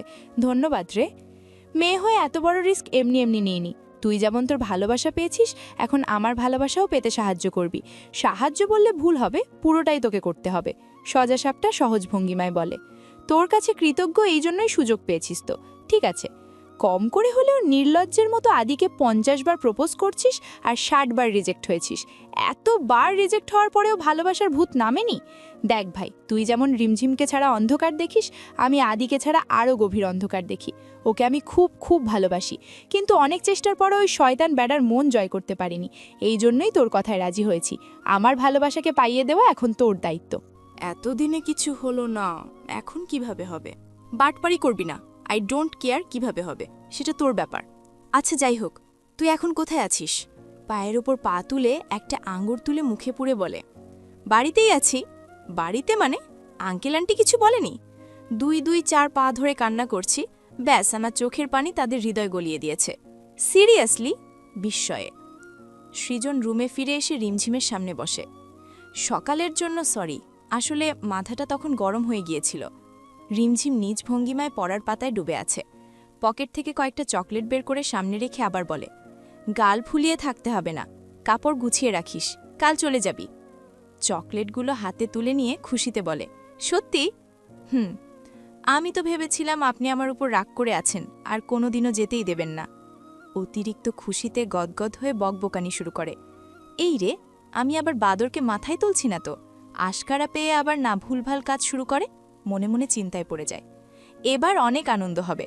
আহা, মনে হচ্ছিল কতদিন থেকে বাড়িতে যাই না। চকলেট খেতে খেতে মাত্র 3 দিন হয়েছে, এতেই অনেক দিন। যাই হোক, আমিও তোর সাথে যাচ্ছি। চকলেটে কামড় দিতে গিয়েও আর দেয় না, সৃজনের দিকে তাকায়। এটা তো চিটিং। আপনি কেন আমার সাথে যাবেন? আপনি এখানে থাকুন না। অসহায় ফেসে। কেন? আমি কি আমার শ্বশুর বাড়িতে যেতে পারি না? আপনি গেলে তো আমার একটু আনন্দ হবে না। তোমার শ্বশুর বাড়িতে আমি তোমাকে কত আদর যত্নে ধরে রাখি, তুমি থাকতে না চাইলেও নিজের কাছে যত্নে আগলে রাখি। আর আমার শ্বশুর বাড়িতেই আমাকে আদর যত্ন করা তো দূরের কথা, যেতেই দিচ্ছ না। আমার শ্বশুর বাড়িতে যদি আমি যেতে না পারি, তাহলে তোমারও যাওয়া হবে না। রিমঝিমের পুরো মাথা ঘুরছে। কি মিষ্টি মিষ্টি আর লজিক দিয়ে কথা বলল রে বাবা, কি বলা উচিত সেটাই ভেবে পাচ্ছে না। অবাক হয়ে বড় বড় চোখে আবালের মতো তাকিয়ে আছে। চলবে? রিমঝিমের পুরো মাথা ঘুরছে। কি মিষ্টি মিষ্টি আর লজিক দিয়ে কথা বলল রে বাবা, কি বলা উচিত সেটাই ভেবে পাচ্ছে না। অবাক হয়ে বড় বড় চোখে আবালের মতো তাকিয়ে আছে। কি হলো? এভাবে ড্যাব ড্যাব করে ভ্যাবলার মতো তাকিয়ে আছিস কেন? চমকে গিয়ে দ্রুত বলে, না না ঠিক আছে, আপনি আমার সাথে যাইয়েন। না বললেও যাব। তাহলে বলার কি দরকার ছিল? আমি জাস্ট আমার সিদ্ধান্ত জানিয়ে দিলাম। শয়তান লোক কোথাকার। মনে মনে সকাল সকাল উঠেই সুটকেস ভর্তি করে সমস্ত কাপড় গুছিয়ে নেয়। স্মৃতিকেও সঙ্গে নিয়ে যাবে তাই দুজনেরই ড্রেস ভরে নেয়। খুশিতে লাফাতে লাফাতে সিঁড়ি বেয়ে নিচে নামতে শুরু করে। সোফায় মামা আর সৃজনকে দেখে লাফালাফি থামিয়ে ভদ্রতার সহিত নেমে আসে। রান্নাঘরে মামির কাছে এসে দাঁড়ায়। কিছু বলবি? নাজমা বেগম রান্নায় মনোযোগ রেখেই বলে, আমি রান্না শিখতে চাই। রান্না করে কিভাবে? কিছুই বুঝতে পারছি না, কি দিয়েই বা শুরু করে। কখনো তোর আম্মুর রান্না করা দেখেছিস? না, ধুর, ওসব আজগুবি কাজ কেই বা দেখে। আমার তো বিরক্ত লাগে। এই জন্যই রান্না কেমনে করে জানিস না। মেয়ের থাকতে তুমি আর আম্মু এত কষ্ট করে রান্না করো কেন সেটাই বুঝতে পারি না। মানুষের কিছু শখ থাকে, আমার কাছে রান্না করতে ভালো লাগে। এতদিন আম্মুকেই পাগল ভাবতাম, তুমিও দেখছি সেম। কাজ করা আবার কোনো শখ নাকি? নাজমা বেগম হেসে বলে, বুঝতে পেরেছি, অনেক বুঝদার হয়ে গেছিস। বেসিনের পাশে চাল রাখা আছে, ওগুলো হাতের সাহায্যে ধুয়ে নে। আচ্ছা। বেসিনের সামনে দাঁড়িয়ে চাল ধুতে শুরু করে। অদক্ষ হাতে যদিও পারছে না, তবে চেষ্টা করছে। পুরো বেসিনময় চালের ছড়াছড়ি করে রেখেছে। কোনো রকমে ধোয়া শেষ করে নাজমা বেগমের কাছে আসে। মামিমণি, হয়েছে? আচ্ছা, ওখানে রেখে দে। বেসিনের কাছে এসে ছড়িয়ে ছিটিয়ে রাখা চালগুলো তুলতে শুরু করে। দাঁতের ফাঁসে নোট কাটতে কাটতে মুখটা কাঁচুমাচু করে জিজ্ঞেস করে, তুমি কি করে জানলে আমি চাল ফেলেছি? আমি আগে থেকেই জানতাম চাল পড়বেই। প্রথমবার করছিস, তবুও দিলাম তোর ইচ্ছেকে প্রাধান্য দিয়ে। রিমঝিমের মুখে হাসি ফুটে ওঠে। আরও কাজ করবি নাকি? এখনো ভূত নামেনি। উৎসুক হয়ে বলে, করব। এই চা আর কফি ট্রেটা ড্রয়িং রুমে নিয়ে যা। একটা চা তোর মামাকে দিবি, আর একটা তুই খাবি। কফিটা সৃজনকে দিবি, ঠিক আছে? ঠিক আছে। এবার আর কোনো গণ্ডগোল করবি না। না না, কোনো গণ্ডগোল করব না। ট্রে হাতে নিয়ে বাহিরে বেরিয়ে আসে। তেমন ভারী নয়, তাই খুব একটা সতর্ক হয় না। সৃজনের দিকে তাকিয়ে পা ফেলে আসতেই হোঁচট খেয়ে নিচে পড়ে যায়, সাথে চিৎকার তো আছেই। ট্রেটা বেশ কিছুটা দূরে ছিটকে পড়ে। সৃজন, আফতার তালুকদার রিমঝিমের চিৎকার আর গুড়গুড় শব্দে দৌড়ে আসে। ততক্ষণাৎ নাজমা বেগমও হম্বতিম্ব করে বেরিয়ে আসে। সবাই স্পষ্টই বুঝতে পেরেছে কি হয়েছে। নাজমা বেগম রিমঝিমকে নিচ থেকে তোলার জন্য উদ্যত হয়। এই গাধা, দেখে হাঁটতে পারিস না? হাঁটতে গেলেই তো বাদরের মতো লাফালাফি করিস। মাঝে মাঝে মনে হয় কোমরের লাটবল্টু ঢিলে হয়ে গেছে। তার উপর তোকে চাকে আনতে বলেছিল। কপট রেগে গিয়ে ক্ষিপ্ত গলায় বলে, তুই রিমকে শুধু শুধু কথা শোনাচ্ছিস কেন? আমিই বলেছি চায়ের ট্রেটা নিয়ে যেতে। নাজমা বেগম। এদের কথোপকথনে আফতার তালুকদার পুনরায় চলে যায়। নিচে কি যেন ছিল দেখতে পাইনি, তাই পা দিতেই পড়ে গেছি। অন্ধ কোথাকার, তুই পড়েছিস বাংলাদেশে আর চায়ের ট্রেটা পড়েছে ইন্ডিয়ায়। দেখ, তোর থেকে 50 হাত দূরে। নাচতে না জানলে উঠোন বাঁকা। কাজ করতে পারবে না তবুও করার জন্য লাফালাফি করবে। আম্মু, তুমি এই বলদটারে কেন কাজ করতে দিয়েছ? এইটুকুর জন্য এত কথা শোনাচ্ছে, রাগে দুঃখে বলেই ফেলে, আপনি বলদ, আপনার ভবিষ্যৎ বাচ্চারাও বলদ, বলেই ওপরের দিকে বড় বড় কদমে পা বাড়ায়। আম্মু, দেখেছ ওর সাহস কতটা বেড়েছে? নাজমা বেগম ঠোঁট চেপে হাসছে, সৃজনের দিকে তাকিয়ে হাতের সাহায্যে শান্ত হতে বলে, ওয়াও, কি কাজ জানো? আহা, আমি তো ফিদা হয়ে গেলাম। আগে থেকেই সিঁড়ির কাছে দাঁড়িয়ে থাকা স্মৃতি ঠাট্টার ন্যায় বলে। রিমঝিম চোখ গরম করে তাকায়। আর একটা কথা বললে পরপারের টিকিট কনফার্ম করে দেব। মনে হচ্ছে রাগটা একটু বেশিই হয়েছে আফামনির। থাক, আর কিছু বলা যাবে না। মনে মনে প্রথমেই স্মৃতি আর রিমঝিমকে শেখ বাড়িতে পৌঁছে দেয়। এরপর ওখান থেকেই আবার কলেজে ছেড়ে দিয়ে হাসপাতালে চলে যায়। কাজ শেষে আবার শেখ বাড়িতে যাবে। ক্লাস শেষ করে দুজনেই বেরিয়ে আসে। আজ আলিয়া আসেনি। ভাইয়া, যেখানে ফাঁকি মারার চান্স নেই সেখানে না। ক্লান্ত রিমের মুখ দিয়ে কথাটা বেরিয়ে আসে। এটা আবার নতুন কি রে রিম? স্মৃতি, আজ তো আমাদের রিক্সা ধরে যেতে হবে। দ্রুত সাইটে চল, তাড়াতাড়ি ফিরতে হবে। স্মৃতি, রিক্সার জন্য রাস্তায় দাঁড়িয়ে আছে এমন সময় কেউ একজন সামনে এসে রিমঝিমের হাত ধরে। মুখের দিকে তাকাতেই রিমের মুখ শুকিয়ে যায়। আপনি? কেন? আমাকে চিনতে তোমার অসুবিধা হচ্ছে? এতদিন তোমাকে চাতক পাখির মতো খুঁজেছি, কিন্তু চোখের সামনে থাকলেও ঠিক চিনতে পারিনি। আজকে চিনতে আমার একটুও ভুল হচ্ছে না। ভুল পড়ি শক্ত গলায়। দেখুন, সরি, অতীতে কি হয়েছে তা ভুলে যান। আমার এখন বিয়ে হয়ে গেছে। ভয়ে ভয়ে উচ্চারণ করে। আমি জানি তুমি তো আমাকে ভালোবাসো। একবার বলো, আমি তোমাকে ঠিক মুক্ত করে আবার নিজের কাছে আনব। এরিস অনুরোধের সুরে শুধায়। রিম ঝটকা দিয়ে হাত ছাড়িয়ে গায়। এটা সম্ভব নয়। আর আপনাকে আমি যা ভেবেছিলাম আপনি তা নন। আপনার এই ড্রেস, চেহারা কেমন জানি এখন ভয়ঙ্কর লাগে। দুজনেই রিক্সা ধরে দ্রুত চলে যায়। এদিকে এরিস রাগে গাড়িতে লাথি মারে। এটা তুই আমার সাথে ভালো করলি না। স্মৃতি, আমার কেমন ভয় করছে, যদি কিছু করে। রিম, আরে কিছু হবে না, শুধু শুধু ভয় পাচ্ছিস কেন?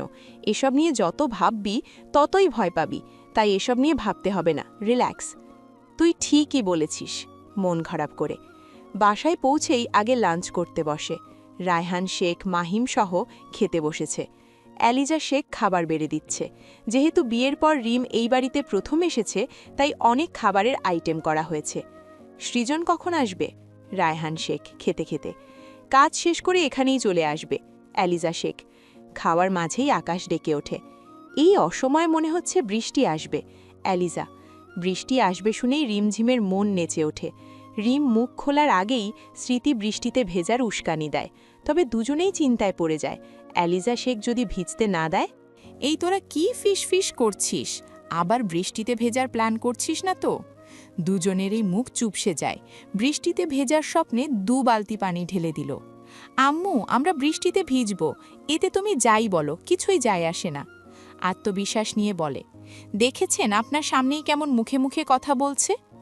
আহা, তুমিও ওদের কেন বাধা দিচ্ছ? থাক না, নিজেদের মতো আনন্দ করুক। অসুস্থ হলে তখন কি হবে? একদম না। আব্বু তো পারমিশন দিয়েই দিয়েছে। তোমার কথা শোনা তো দূরের কথা, পাত্তাই দেব না। হুহ। রিম। বৃষ্টি পড়তেও শুরু করেছে। দ্রুত খাওয়া শেষ করে পা বাড়াতেই আবার এলিজা শেখ বলে ওঠে, ঠিক আছে যাও, আমার কথা নাই শুনতে পারো, কিন্তু সৃজন। সৃজন নামটা শুনতেই দুজনেই থেমে যায়। আমার কথা না শুনলে সৃজনকে বলে দেব। এই অসময়ে বৃষ্টিতে ভিজে অসুস্থ হলে তখন তোদেরকে কি করে তখন মজা বুঝবে।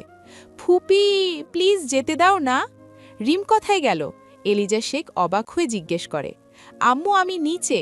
নিচে আমার পা ধরে কি করছিস? হাত জোর করে করুণার সুরে বলে।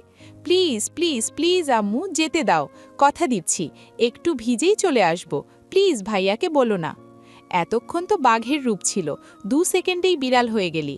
আচ্ছা ঠিক আছে, যা, তবে বেশিক্ষণ বাহিরে থাকবি না। ঠিক আছে আম্মু, ঠিক আছে। দুজনেই স্বাদের দিকে দৌড় ধরে। রায়হান শেখ মুচকি হাসে। মাহিম যেতে নিলেও এলিজা শেখ আটকে ধরে। মাহিম তো রেগে ফেটে যাওয়ার মতো অবস্থা। ওদের যেতে দিল, কিন্তু শুধু ওকেই যেতে দিল না, অবিচারটা ওর সাথেই হলো।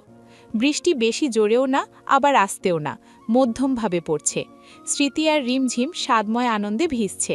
কত সময় চলে গেছে সেদিকেও হুঁশ নেই। এই বৃষ্টিও একদম সঠিক সময়ে এসেছে আমার মনকে আনন্দে মাতিয়ে দিতে। স্মৃতি, অনেকদিন পর খুব আনন্দ লাগছে রে। একদম ঠিক, অনেক আনন্দ লাগছে, তাই না? এবার আরও বেশিই আনন্দ হবে। শান্ত অথচ মনে ভয় ঢোকার মতো কথাগুলো কানে আসতেই পেছন ঘুরে তাকায়। সাদের দরজার সাথে হেলান দিয়ে লাঠি হাতে দাঁড়িয়ে আছে সৃজন। দুজনেরই কলিজা ধক করে কেঁপে ওঠে। এই রে, ভাইয়া আবার কোথা থেকে আসলো? স্মৃতি, কাম সারছে, এই অসময় সিংহটা কোত্থেকে বেরিয়ে এলো মাবুদ? এই রে, ভাইয়া আবার কোথা থেকে আসলো? স্মৃতি, কাম সারছে, এই অসময়ে সিংহটা কোত্থেকে বেরিয়ে এলো মাবুদ? আপনি কোথা থেকে আসলেন? কাপা কাপা গলায় প্রশ্ন ছুঁড়ে। আকাশ থেকে টুপ করে এখানে পড়েছি। সোজা কথার উত্তরটাও এই লোক ঘাড় তেড়ামে করে বাঁকাভাবে বলবে। এমনিতেই সকালে দেমাগ দেখিয়ে দুটো কথা শুনিয়েছি, তার ফয়সালা না আবার এখন করে। মনে মনে, দুজনেই এদিকে আয়, আমার সামনে দাঁড়া। কেউ এক পাও সামনে বাড়ায় না, ঠাঁই দাঁড়িয়ে আছে। যদি বৃষ্টিতে ভিজে ওখানে যাই তাহলে তোদের শাস্তি আরও 3 গুণ হবে। দুজনেই দ্রুত পায়ে এগিয়ে আসে, চোরের মতো কাচুমাচু করে সামনে দাঁড়ায়।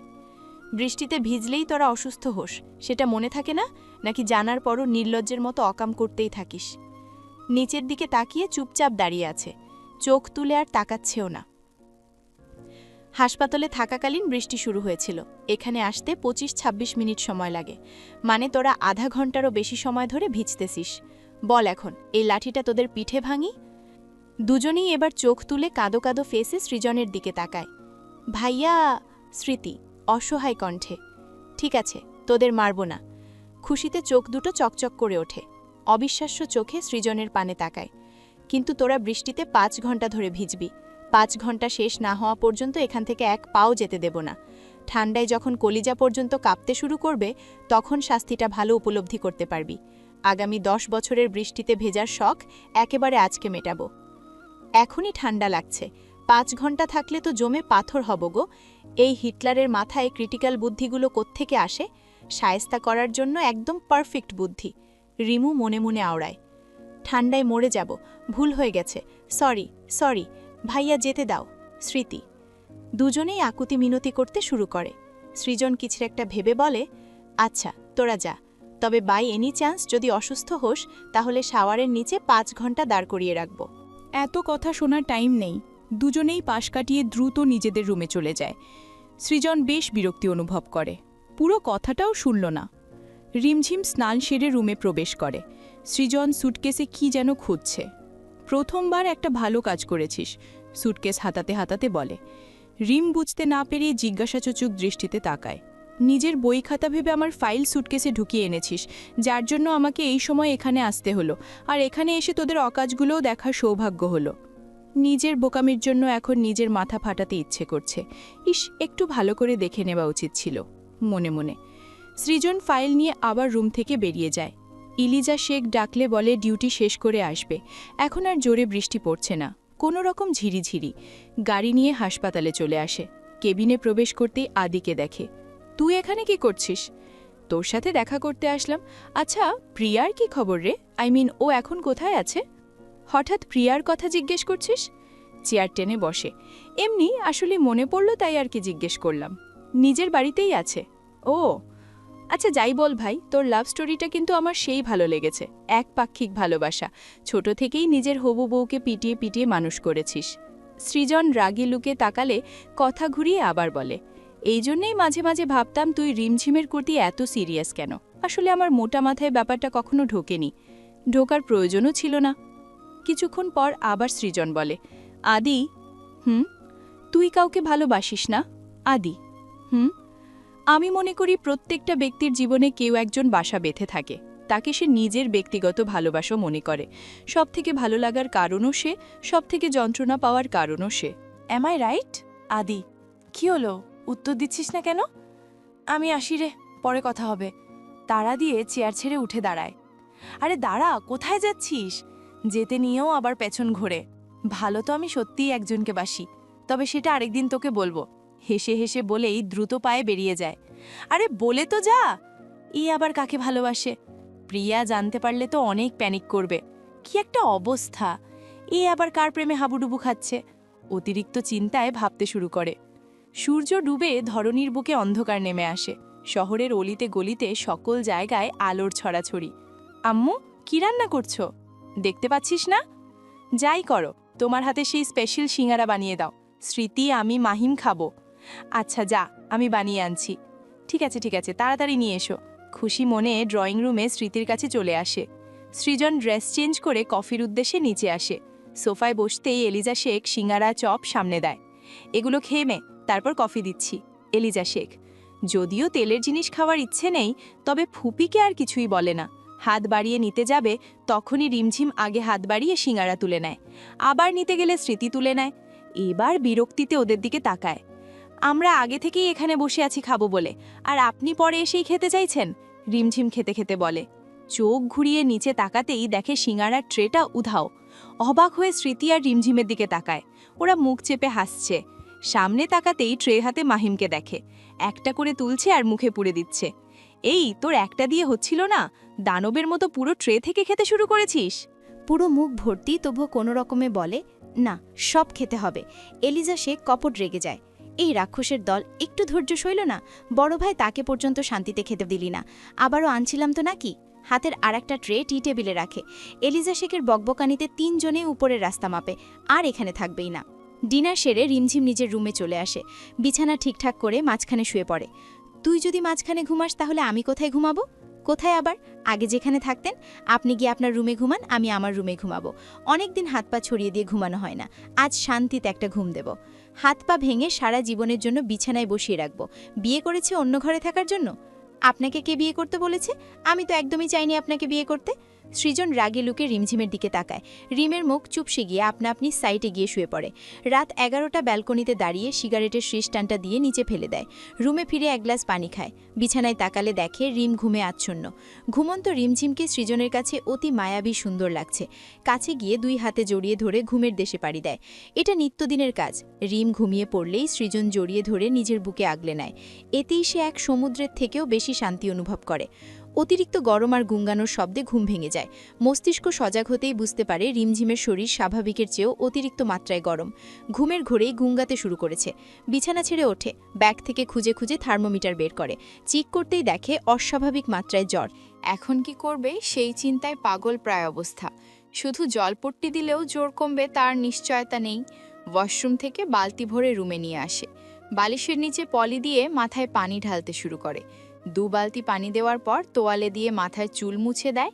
ভালো করে কম্বল মুড়িয়ে দিয়ে হেয়ার ড্রায়ার ব্যবহার করে চুল সম্পূর্ণ শুকিয়ে দেয়, যাতে পরে আবার সমস্যা না হয়। এরপরও সারা রাত পাশে বসে জলপট্টি দেওয়ার পর শেষ রাতে জ্বর কমে যায়। সকাল 8টা। যদিও প্রচুর ঘুম পাচ্ছে, তবুও উঠে ফ্রেশ হয়ে নেয়। আবার চেক আপ করে ফার্মেসি থেকে ঔষধপত্র এনে এলিজা শেখকে দেয়। রিমঝিম এখনও ঘুমাচ্ছে। ঘুমন্ত রিমকে রেখেই হাসপাতালের উদ্দেশ্য বেরিয়ে পড়ে। যাওয়ার আগে রিমঝিমকে খাবার খাইয়ে ঔষধ খাওয়াতে বলে। যদিও হাসপাতালে যাওয়ার ইচ্ছে ছিল না, তবে আজকে এক পেশেন্টের সার্জারি আছে, তাই বাধ্য হয়ে যেতেই হচ্ছে। তবে যত তাড়াতাড়ি সম্ভব ফিরবে। কাজ শেষ করেই দুপুরের পর শেখ বাড়িতে ফিরে আসে। গাড়ি পার্ক করে ভেতরে প্রবেশ করে। সামনেই এলিজা শেখ গম্ভীর মুখে বসে আছে। ফুপি, রিমের কি অবস্থা এখন?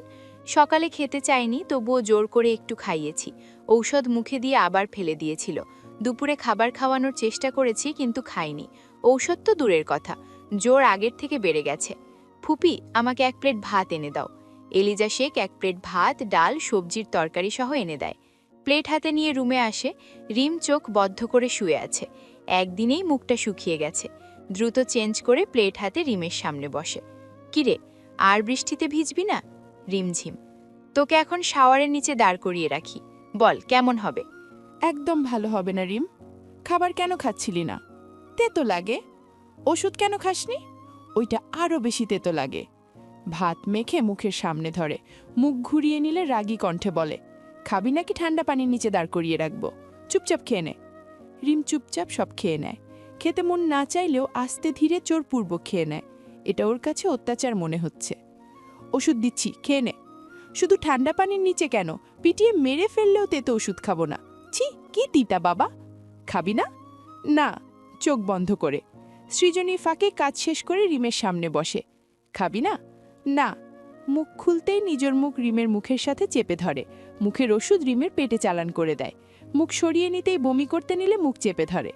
রিম হাত ঝটকা দিয়ে সরিয়ে ওয়াক ওয়াক করতে করতে বাথরুমে চলে যায়। রিম হাত ঝটকা দিয়ে সরিয়ে ওয়াক ওয়াক করতে করতে বাথরুমে চলে যায়। ঢুকেই গল গল করে বমি করে দেয়। জ্বরের শরীর নাকি চলছিল না, এদিকে দৌড়ে ওয়াশরুমে গেল।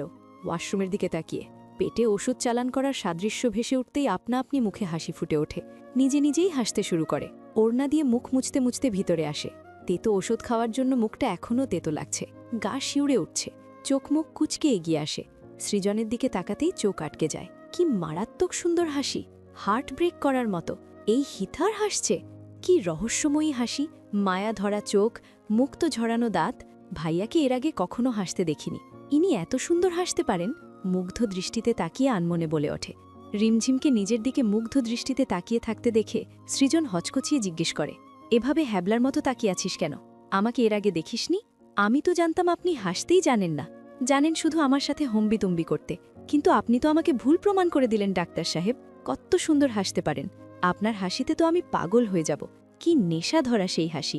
অন্যমনস্ক হয়ে বলে। নিজের এত প্রশংসা শুনে এবার কিছুটা ইতস্তত বোধ করে। তাও আবার নিজের প্রিয়সীর মুখে শুনলে তো মন উল্টাপাল্টা কিছু করতে চাইবেই। কি বললি? আরেকবার বল, আমি ঠিক শুনতে পাইনি। কাট কাট গলায় বলা কথাগুলো কানে ভেসে আসতেই চমকে যায়। আমি আবার কিছু উল্টাপাল্টা বললাম না তো? মনে মনে কি হলো, কি ভাবছিস? কিছু না কিছু না, দ্রুত উত্তর দেয়। সৃজন উঠে দাঁড়ায়। রিম পাশে বসে রিমঝিমের দিকে তাকায়। সৃজন আবার কি করবে এই ভেবে রিমের অস্থির অবস্থা। রিমের উপর একটু ঝুঁকতেই ভয়ে চোখ বন্ধ করে নেয়। ডান হাত কপালে রেখে জ্বর চেক করে উঠে আসে। মেডিসিন পানি নিয়ে আবার সামনে বসে। নাটক না করে এগুলো তাড়াতাড়ি খেয়ে নে। এমনিতেই কথা শুনিস না, এই জন্য মেজাজ খারাপ হয়ে আছে। তার ওপর জ্বর বাঁধিয়ে বসে আছিস। মেডিসিন না খেলে কিন্তু জ্বর কমবে না। চোখ মেলে সৃজনের দিকে তাকায়। মন খারাপ করে গালে হাত দিয়ে ঔষধের দিকে তাকায়। একটু আগের সেই ঔষধ চালান করার টেকনিকটা আবার ইউজ করব? আমার কিন্তু কোনো সমস্যা নেই, আমি রাজি। বাঁকা হেসে, না, তার দরকার নেই। সৃজন যত্ন সহকারে সব মেডিসিন খাইয়ে দেয়। জ্বর এখনও অস্বাভাবিক মাত্রায় আছে, তাই রিমকে শুইয়ে দিয়ে জলপট্টি দিতে শুরু করে। রিমঝিম শুধু অবাক চোখে সৃজনের পানে চেয়ে আছে। সৃজনের চোখে আজ সত্যিই নিজের জন্য চিন্তা দেখতে পাচ্ছে। প্রতিটা ছোঁয়া মনে হচ্ছে যত্নের, দৃষ্টিরেখায় অদ্ভুত ভাষা। রিমঝিম আজকে সৃজনকে এক অন্য মানুষ আবিষ্কার করে, যে তাকে কষ্ট দিতে নয়, ভালোবাসতে এসেছে। আচ্ছা, ভাইয়ার কি আমার প্রতি কোনো ফিলিংস আছে? কই, এর আগে তো আমার তা মনে হয়নি। সবসময় তো শুধু খিচখিচ করেন মনে মনে। কিছু সময় পর পট্টি দেওয়া শেষ করে ড্রয়ার থেকে মলম বের করে কপালে লাগিয়ে দেয়। আলতো আঙুলে হালকাভাবে বুলিয়ে দেয়। ওঠার দরকার নেই, ঘুমিয়ে পড়, ঠিক আছে? ঘাড় কাত করে হ্যাঁ সম্মতি জানায়। রুম থেকে বেরিয়ে স্মৃতির রুমে যায়। কে জানে ওর কি অবস্থা। সকালে তো পাইনি।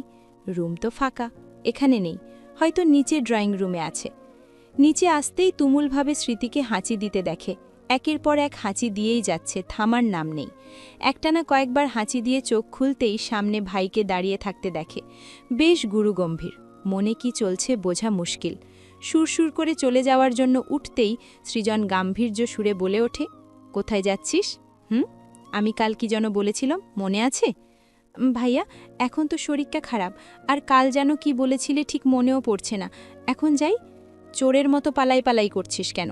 আমি কি তোকে কিছু করেছি? স্মৃতি, আমার কথা কখনো সিরিয়াসলি নিয়েছিস তোরা? আমাকে ভয় পাবি কিন্তু কথা শুনবি না। একজন জ্বরে আধা মরা, আরেকজন সর্দিতে পিএইচডি ঘুরতে ব্যস্ত। সোফায় বসে বিরক্তিমাখা কণ্ঠে শোধায়, সর্দিতে আবার পিএইচডিও করা যায় ভাইয়া? সোফায় শুয়ে মাহিম হাসতে হাসতে বলে, এই তুই পোটোটুকর করবি না? গাছের ডাল এনে পিঠে ভাঙব? রাগীর স্বরে। মাহিম চুপচাপ মুখ বন্ধ করে কেটে পড়ে। জ্ঞানবুদ্ধি হওয়ার পর বোনকে মায়ের বকা খেতে দেখে নিজেরও মনে ভয় ঢুকে গেছে, এই জন্য সৃজনকে ভয় পায়। স্মৃতি অনুতপ্ত সুরে চোখ নামিয়ে বলে, সরি ভাইয়া, আসলে বুঝতে পারিনি সত্যি অসুস্থ হয়ে যাব। বুঝতে পারলে বৃষ্টিতে ভিজতাম না। ঘরে ঔষধ রেখে এসেছি, খাওয়ার পর খেয়ে নিবি। ঠিকমতো শরীরের যত্ন নিবি, মনে থাকবে? স্মৃতি। প্রায় সন্ধে হয়ে এসেছে। রায়হান শেখ একটা ব্যাগ হাতে রিমঝিমের ঘরে প্রবেশ করে। ফুপাকে দেখে সৃজন দুম ত্যাগ করে বেরিয়ে যায়। রিমঝিম চোখ বন্ধ করে শুয়ে আছে। চেহারাটা মলিন ফ্যাকাশে রূপ ধারণ করেছে। একদিনেই আদরের মেয়েটা কেমন শান্ত নদীর মতো শান্ত হয়ে গেছে। যে এক সেকেন্ডও এক জায়গায় থাকতো না, এদিক ওদিকে ছুটে বেড়াতো, পুরো বাড়ি মাতিয়ে রাখত, সেই এখন বিছানায় পড়ে আছে। হয়তোবা বৃষ্টিতে ভিজতে বারণ করাই ভালো ছিল। একটা দীর্ঘশ্বাস ফেলে রিমের পাশে বসে। রিম, রিম, রায়হান শেখ আদর মাখা কণ্ঠে ডাকে। রিমঝিম পিটপিট করে চোখ মেলে তাকায়। চোখ দুটোতে লাল আভা ছড়িয়ে গেছে, মুখে বেদনার ছাপ স্পষ্ট। এখন কেমন লাগছে মা? ভালো আব্বু, ক্ষীণ স্বরে। ওষুধ খেয়েছিলে নাকি জেদ ধরে খাওনি? হেসে হেসে জিজ্ঞেস করে। না আব্বু, খেয়েছি, ভাইয়া জোর করে খাইয়ে দিয়েছে। রিমঝিমও হাসার চেষ্টা করে বলে, এই দেখো তোমার ফেভারিট কি এনেছি। রিমঝিম উৎসুক দৃষ্টিতে ব্যাগটার দিকে তাকায়। ওখানে কি আছে আব্বু? তুমি তো ফুচকা পছন্দ করো, ফুচকা এনেছি, দ্রুত উঠে খেয়ে ফেলো। কিছুই ভালো লাগে না আব্বু, সব কিছুই বিষাক্ত লাগে, ভীষণ তেতো। তেতো লাগবে না, ভালো লাগবে, টক ঝাল মিষ্টি, খেয়ে দেখো, তোমারও ভালো লাগবে। প্লেটে রেডি করে রায়হান শেখ নিজ হাতে খাওয়াতে শুরু করে। প্রথমে খেতে না চাইলেও এখন আপন ইচ্ছায় মুখ বাড়িয়ে দিচ্ছে। আব্বু সত্যিই ভালো লাগছে, টকটার জন্য আরও বেশি ভালো লাগছে। খেতে খেতে ভালো তো, খাও। রায়হান শেখ। স্মৃতি আর মাহিমকে দিয়েছ? আরে পাগলি, ওদের নিচে দিয়েই তোর জন্য ওপরে এনেছি। রায়হান শেখের কথার বিপরীতে রিমঝিম মুচকি হাসে। মাঝে মাঝে মনে হয় এমন একজন বাবা পেয়ে আমি ধন্য। তোমার প্রতিটা ছোঁয়ায় আদর আর যত্নে ভরা। মনে মনে কেটে গেছে 2 দিন। রিমঝিম সুস্থ হয়ে উঠেছে, তবে পুরোপুরি নয়, এখনও খেতে পারে না। যাই খায় বমি করে বের করে দেয়। রিমঝিম, স্মৃতি, মাহিম সহ বিছানায় বসে রায়হান শেখের ফোনে গেম খেলছে। সকালে অফিসে যাওয়ার আগে রিম ফোনটা চেয়েছিল, সময় কাটানোর জন্য তিনিও দিয়ে যান। এখন 3 জনেই কাড়াকাড়ি করে গেম খেলতে মক্ত। আদি, তুই সেদিন পাল্লে গেলি কেন? আজ তোকে বলতেই হবে, ব্যাপারটা কি? সৃজন ঠিকমতো চেপে ধরে জিজ্ঞেস করে। আদিও নাছোড়বান্দা, বলবে না। ভাই, আমি এখনো মেয়েটাকে কিছুই বলতে পারিনি। যেদিন মেয়েটাকে নিজের মনের কথা বলতে পারবো সেই দিন তোকে বলবো, প্রমিস। তাহলে বলবি না? না। ধুর শালা, বিরক্তিতে। একদিকে প্রিয়াকে নিয়ে টেনশন, আর একদিকে এর নাটক। উফ, কি করি? মনে মনে ভাবতেই একটা বুদ্ধি মাথায় আসে। ও হ্যাঁ আদি, আমি একটা কথা বলতে ভুলে গেছিলাম। কি কথা? বলে ফেল আদি। 7 দিন পর প্রিয়ার বিয়ে। আমাকে বলেছিল ওর তরফ থেকে তোকে দাওয়াত দিতে, তবে আমার মনে ছিল না। আবার তুই তো ওকে সহ্যও করতে পারিস না, তাই বলতেও চাইনি। তাই বলেই আদির মুখের এক্সপ্রেশন লক্ষ্য করে। ওহো, কবে বিয়ে ঠিক হলো? বিষণ্ণ গলায়। কয়েকদিন আগেই। তুই যাবি না? আদির চেহারায় কালো মেঘের ছায়ায় ছেয়ে গেছে। বিষণ্ণ গলায় বলে, চেষ্টা করব। আচ্ছা বাই, আগামীকাল দেখা হবে। দ্রুত পায়ে এগিয়ে গিয়ে বাইক স্টার্ট দিয়ে চলে যায়। ইয়েস, আমি যা ভাবছি হয়তো তাই সত্যি। চিন্তা করিস না দোস্ত, আমি খুব শীঘ্রই আসছি। মনে মনে অনেক শান্তি অনুভব করে। তবে একটা চিন্তা থেকেই যায়, আমার ভাবনা যদি ভুল হয়। সৃজন হাসপাতাল থেকে 2 দিন ছুটি নিয়েছে। আজ থেকে ছুটি শেষ হবে। বিকেল 3টে প্রায় বাজে। গাড়ি স্টার্ট দিয়ে শেখ বাড়িতে ব্যাক করে। ভেতরে প্রবেশ করতেই এলিজা শেখ লাঞ্চ করতে বলে। ফুপি, আমি বাহিরে খেয়েছি, এখন আর খেতে পারবো না। চাবি ঘোরাতে ঘোরাতে ওপরে চলে আসে। রুমে প্রবেশ করতেই চিল্লাচিল্লি শুনতে পায়। রিমঝিম, স্মৃতি, মাহিম ফোন নিয়ে টানাটানি করছে। কি করছিস তোরা? সৃজন ধমকের সুরে। সৃজনের গলার আওয়াজ শুনতেই চট করে 3 জনেই হাত সরিয়ে নেয়। ফলস্বরূপ মোবাইল গিয়ে পড়ে মেঝেতে। সঙ্গে সঙ্গেই গুড়মুড় শব্দে ছেয়ে যায়। 4 জনেরই চোখ যায় মেঝেতে পড়ে থাকা ফোনের দিকে। অলরেডি 3 জনেরই ভয়ে গলা শুকিয়ে কাঠ হয়ে গেছে। এটা কি করে ফেলল? স্মৃতি, মাহিম, তোরা এখন যা। সৃজন নরম গলায়। দুজনেই সুরসুর করে বেরিয়ে যায়। আমি যাই? রিমঝিম নিম্নস্বরে প্রশ্ন করে। না, এখানেই থাকবি। ফোনটা তুলে হাতে নেয়। ওপরের গ্লাস ভেঙে গুঁড়ো গুঁড়ো হয়ে গেছে। এদিকে রিম ভয়ে কচর মোচড় করছে। গলায় যেন কাটা বেঁধে আছে এমন মনে হচ্ছে। সকাল 10টায় দেখে গেছি ফোনে গেম খেলছিস, এখন বাজে 3টে। এতক্ষণ ধরে গেম খেলছিলি? রিমঝিম, অসুস্থ তাই মাফ করে দিলাম, এই বলে প্রত্যেকবার কিন্তু ছাড়া পাবি না। রিম একটা স্বস্তির নিঃশ্বাস ফেলে বিছানায় গায়ে এলিয়ে দেয়। ড্রেস চেঞ্জ করে এসে বিছানায় বসে রিমঝিমের উদ্দেশ্যে বলে, চল তোকে আজকে ঘুরতে নিয়ে যাব। কাছে একটা মেলা বসেছে। চট করে সৃজনের দিকে অবিশ্বাস্য চোখে তাকায়। ডক্টর সৃজন তালুকদার কি বলছে যেটা বিশ্বাসেরই যোগ্য নয়? দেখুন, মজা করবেন না। এমনিতেই এই একটা ঘরে থেকে থেকে বোরিং হয়ে গেছি। ঘুরতে যাওয়ার কথা শুনে কিন্তু লোভ জেগে যায়। দ্বিধা ছাড়াই সবগুলো কথা বলে। কি মনে হয় আমি তোর সাথে মজা করছে? এই জন্যই বলেছি, কারণ কয়েকদিন ধরে তুই একই রুমে বন্ধির মতো আছিস। ভেবেছিলাম তোর ভালো লাগবে, তাই নিয়ে যেতে চেয়েছি।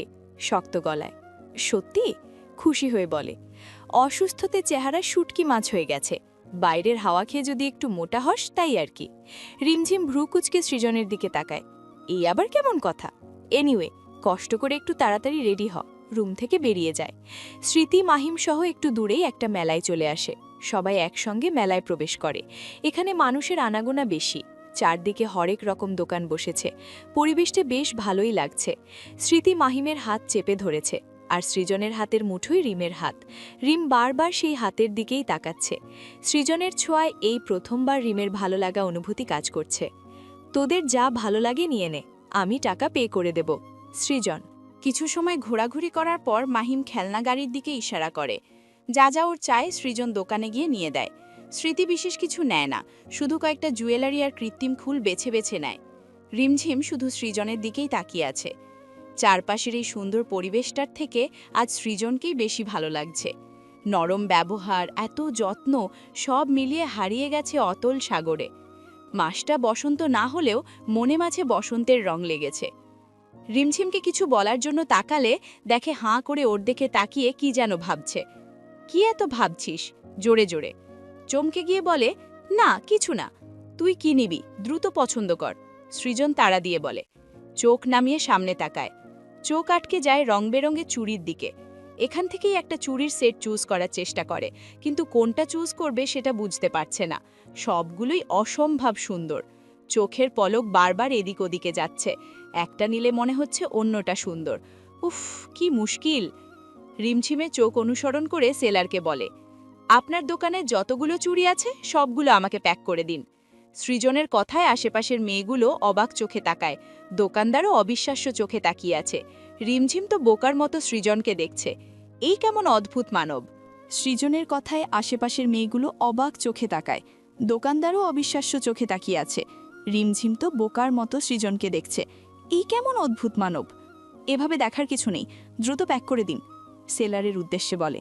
সবগুলো চুড়ি প্যাক করার পর সেলার বলে, স্যার কোথায় রেখে আসতে হবে বলুন, আমি দিয়ে আসছি। আচ্ছা ঠিক আছে, আপনি আমার সঙ্গে আসুন। সেলম্যান সৃজনের পেছন পেছন এগিয়ে গিয়ে গাড়িতে সবগুলো প্যাকেট তুলে দেয়।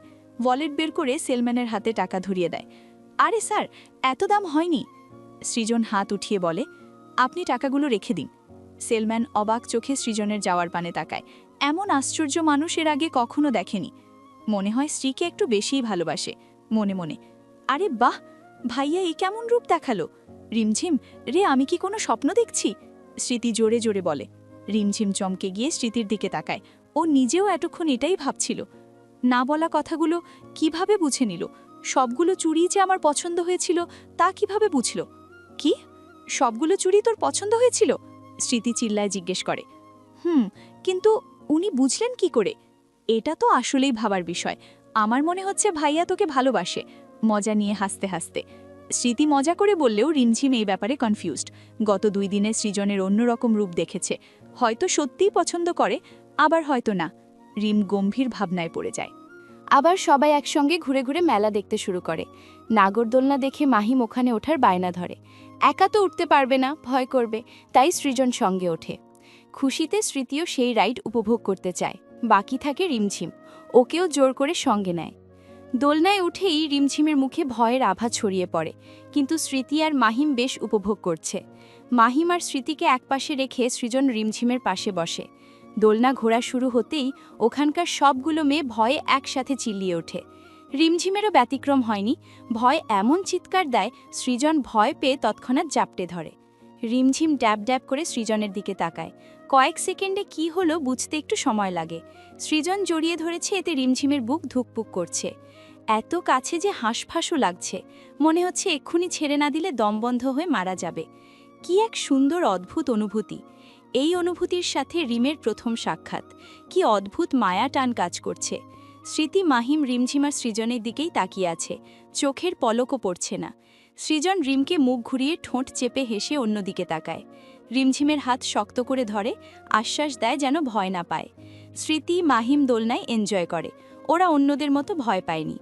দোলনা থেকে নেমে আবার মাহিম চরকিতে ওঠে, আরও কয়েকটা রাইড উপভোগ করে। সবাই মেলা থেকে বেরিয়ে আসে, গাড়ি নিয়ে সোজা রেস্টুরেন্টে আসে, যে যার পছন্দ মতো অল্প স্বল্প খাবার খেয়ে বাড়ি ফিরে আসে। সারা সন্ধে ঘোরাঘুরির জন্য সবাই বেশ ক্লান্ত। ভেতরে প্রবেশ যে যার রুমে চলে যায়। যেহেতু খাবার খেয়েই এসেছে, তাই ফ্রেশ হয়েই মাহিম, স্মৃতি শুয়ে পড়ে। রিমঝিম শপিং ব্যাগগুলো থেকে চুড়িগুলো বের করছে আর ড্রেসিং টেবিলে গুছিয়ে রাখছে। সৃজনের জড়িয়ে ধরার সময়টা বারবার মাথায় ঘুরপাক খাচ্ছে। একবার রুমের বাইরের দিকে তাকাচ্ছে, তো আরেকবার চুড়িগুলো গুছিয়ে রাখছে। নিজের সাথে কি হচ্ছে, এ কেমন অনুভূতি নিজেও বুঝতে পারছে না। তবে যাই হোক, এগুলো ভাবতে অনেক ভালোই লাগছে।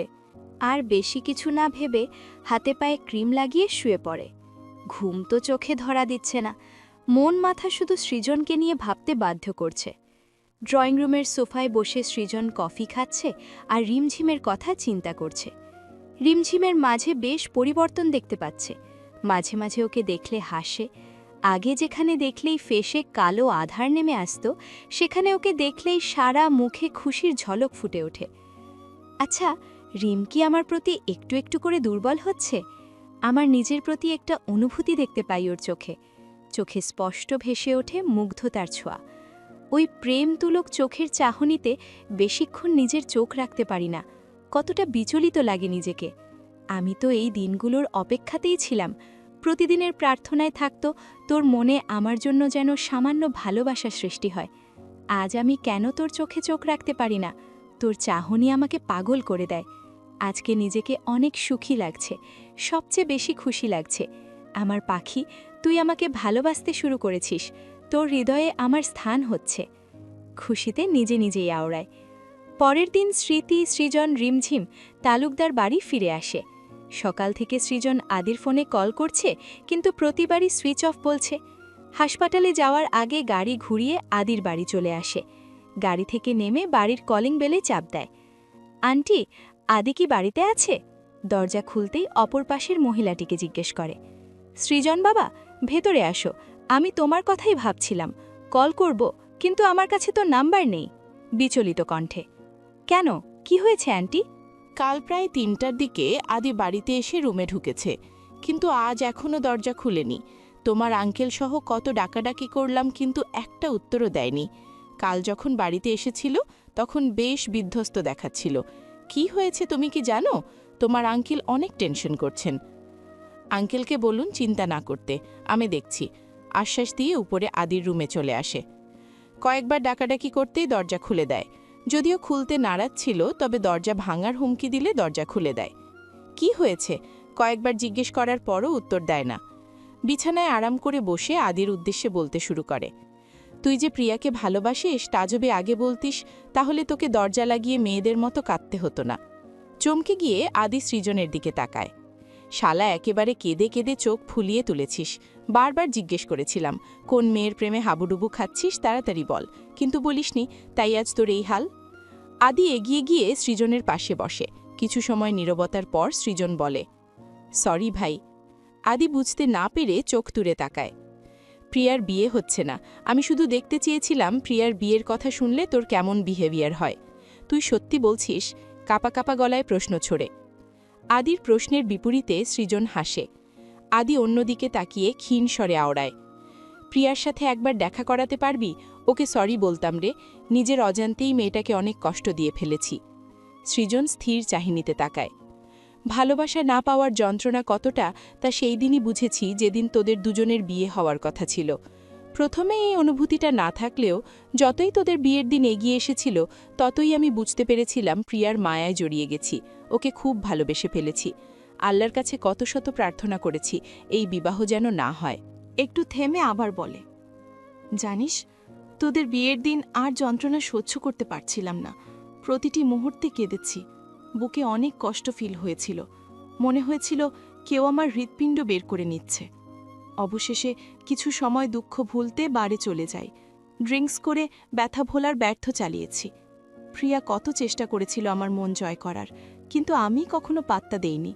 না জানি ও কতটা কষ্ট সহ্য করছে। শেষ কথাটা বলতেই চোখ বেয়ে লোনা জল গড়িয়ে পড়ে। আমি ওকে বিয়ে করতে চাই খুব শিগগিরই। অবশ্যই, প্রিয়া তো অনেক আগে থেকেই রাজি, তুইও রাজি, তো বিয়ে অবশ্যই হবে ভাই, হেসে হেসে বলে। আদির ঠোঁটে হাসি ফুটে ওঠে। বুকে চাপা পাথরটা আজ অনেক দিন পর নেমে গেল। শান্তি ফিল হচ্ছে ভাই। কয়েকদিন পর, একদিন পর আদির বিয়ে। সেই দিনের পরের দিনই আদি প্রিয়াকে বিয়ের জন্য প্রপোজ করে। প্রিয়াও খুশিতে একসেপ্ট করে নেয়। প্রিয়ার পরিবারও এতে দ্বিমত পোষণ করে না। আদি প্রিয়া দুজনেই সৃজনকে টানাটানি করতে শুরু করে।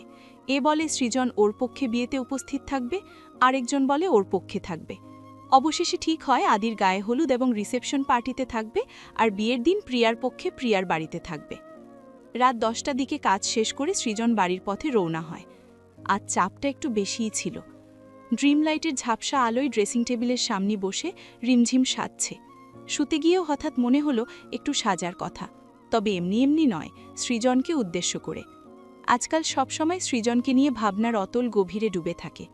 চোখে কাজল, কপালে কালো টিপ, ঠোঁটে গাঢ় লিপস্টিক, চুলগুলো মুক্ত করে কিছুটা সামনে রাখে। কয়েক ডজন চুড়ির মধ্যে থেকে সাদা কালারের এক সেট পরে নেয়। দারুণ সুন্দর লাগছে। আয়নায় নিজেই নিজেকে মুগ্ধ চোখে দেখতে থাকে। শাড়ি ছাড়া থ্রি পিসেই অনেক সুন্দর লাগছে। সৃজন দরজা ঠেলে ক্লান্ত পায়ে এগিয়ে আসে। আয়নায় প্রতিবিম্ব ভেসে উঠতেই রিম পিছনে তাকায়। সৃজন পা থমকে দাঁড়ায়। রিমঝিমের দিকে এক পলক তাকিয়ে শুকনো ঢোক গিলে। ওই প্রেমের চোখজোড়া তো সৃজনকে ধ্বংসই করে দেবে।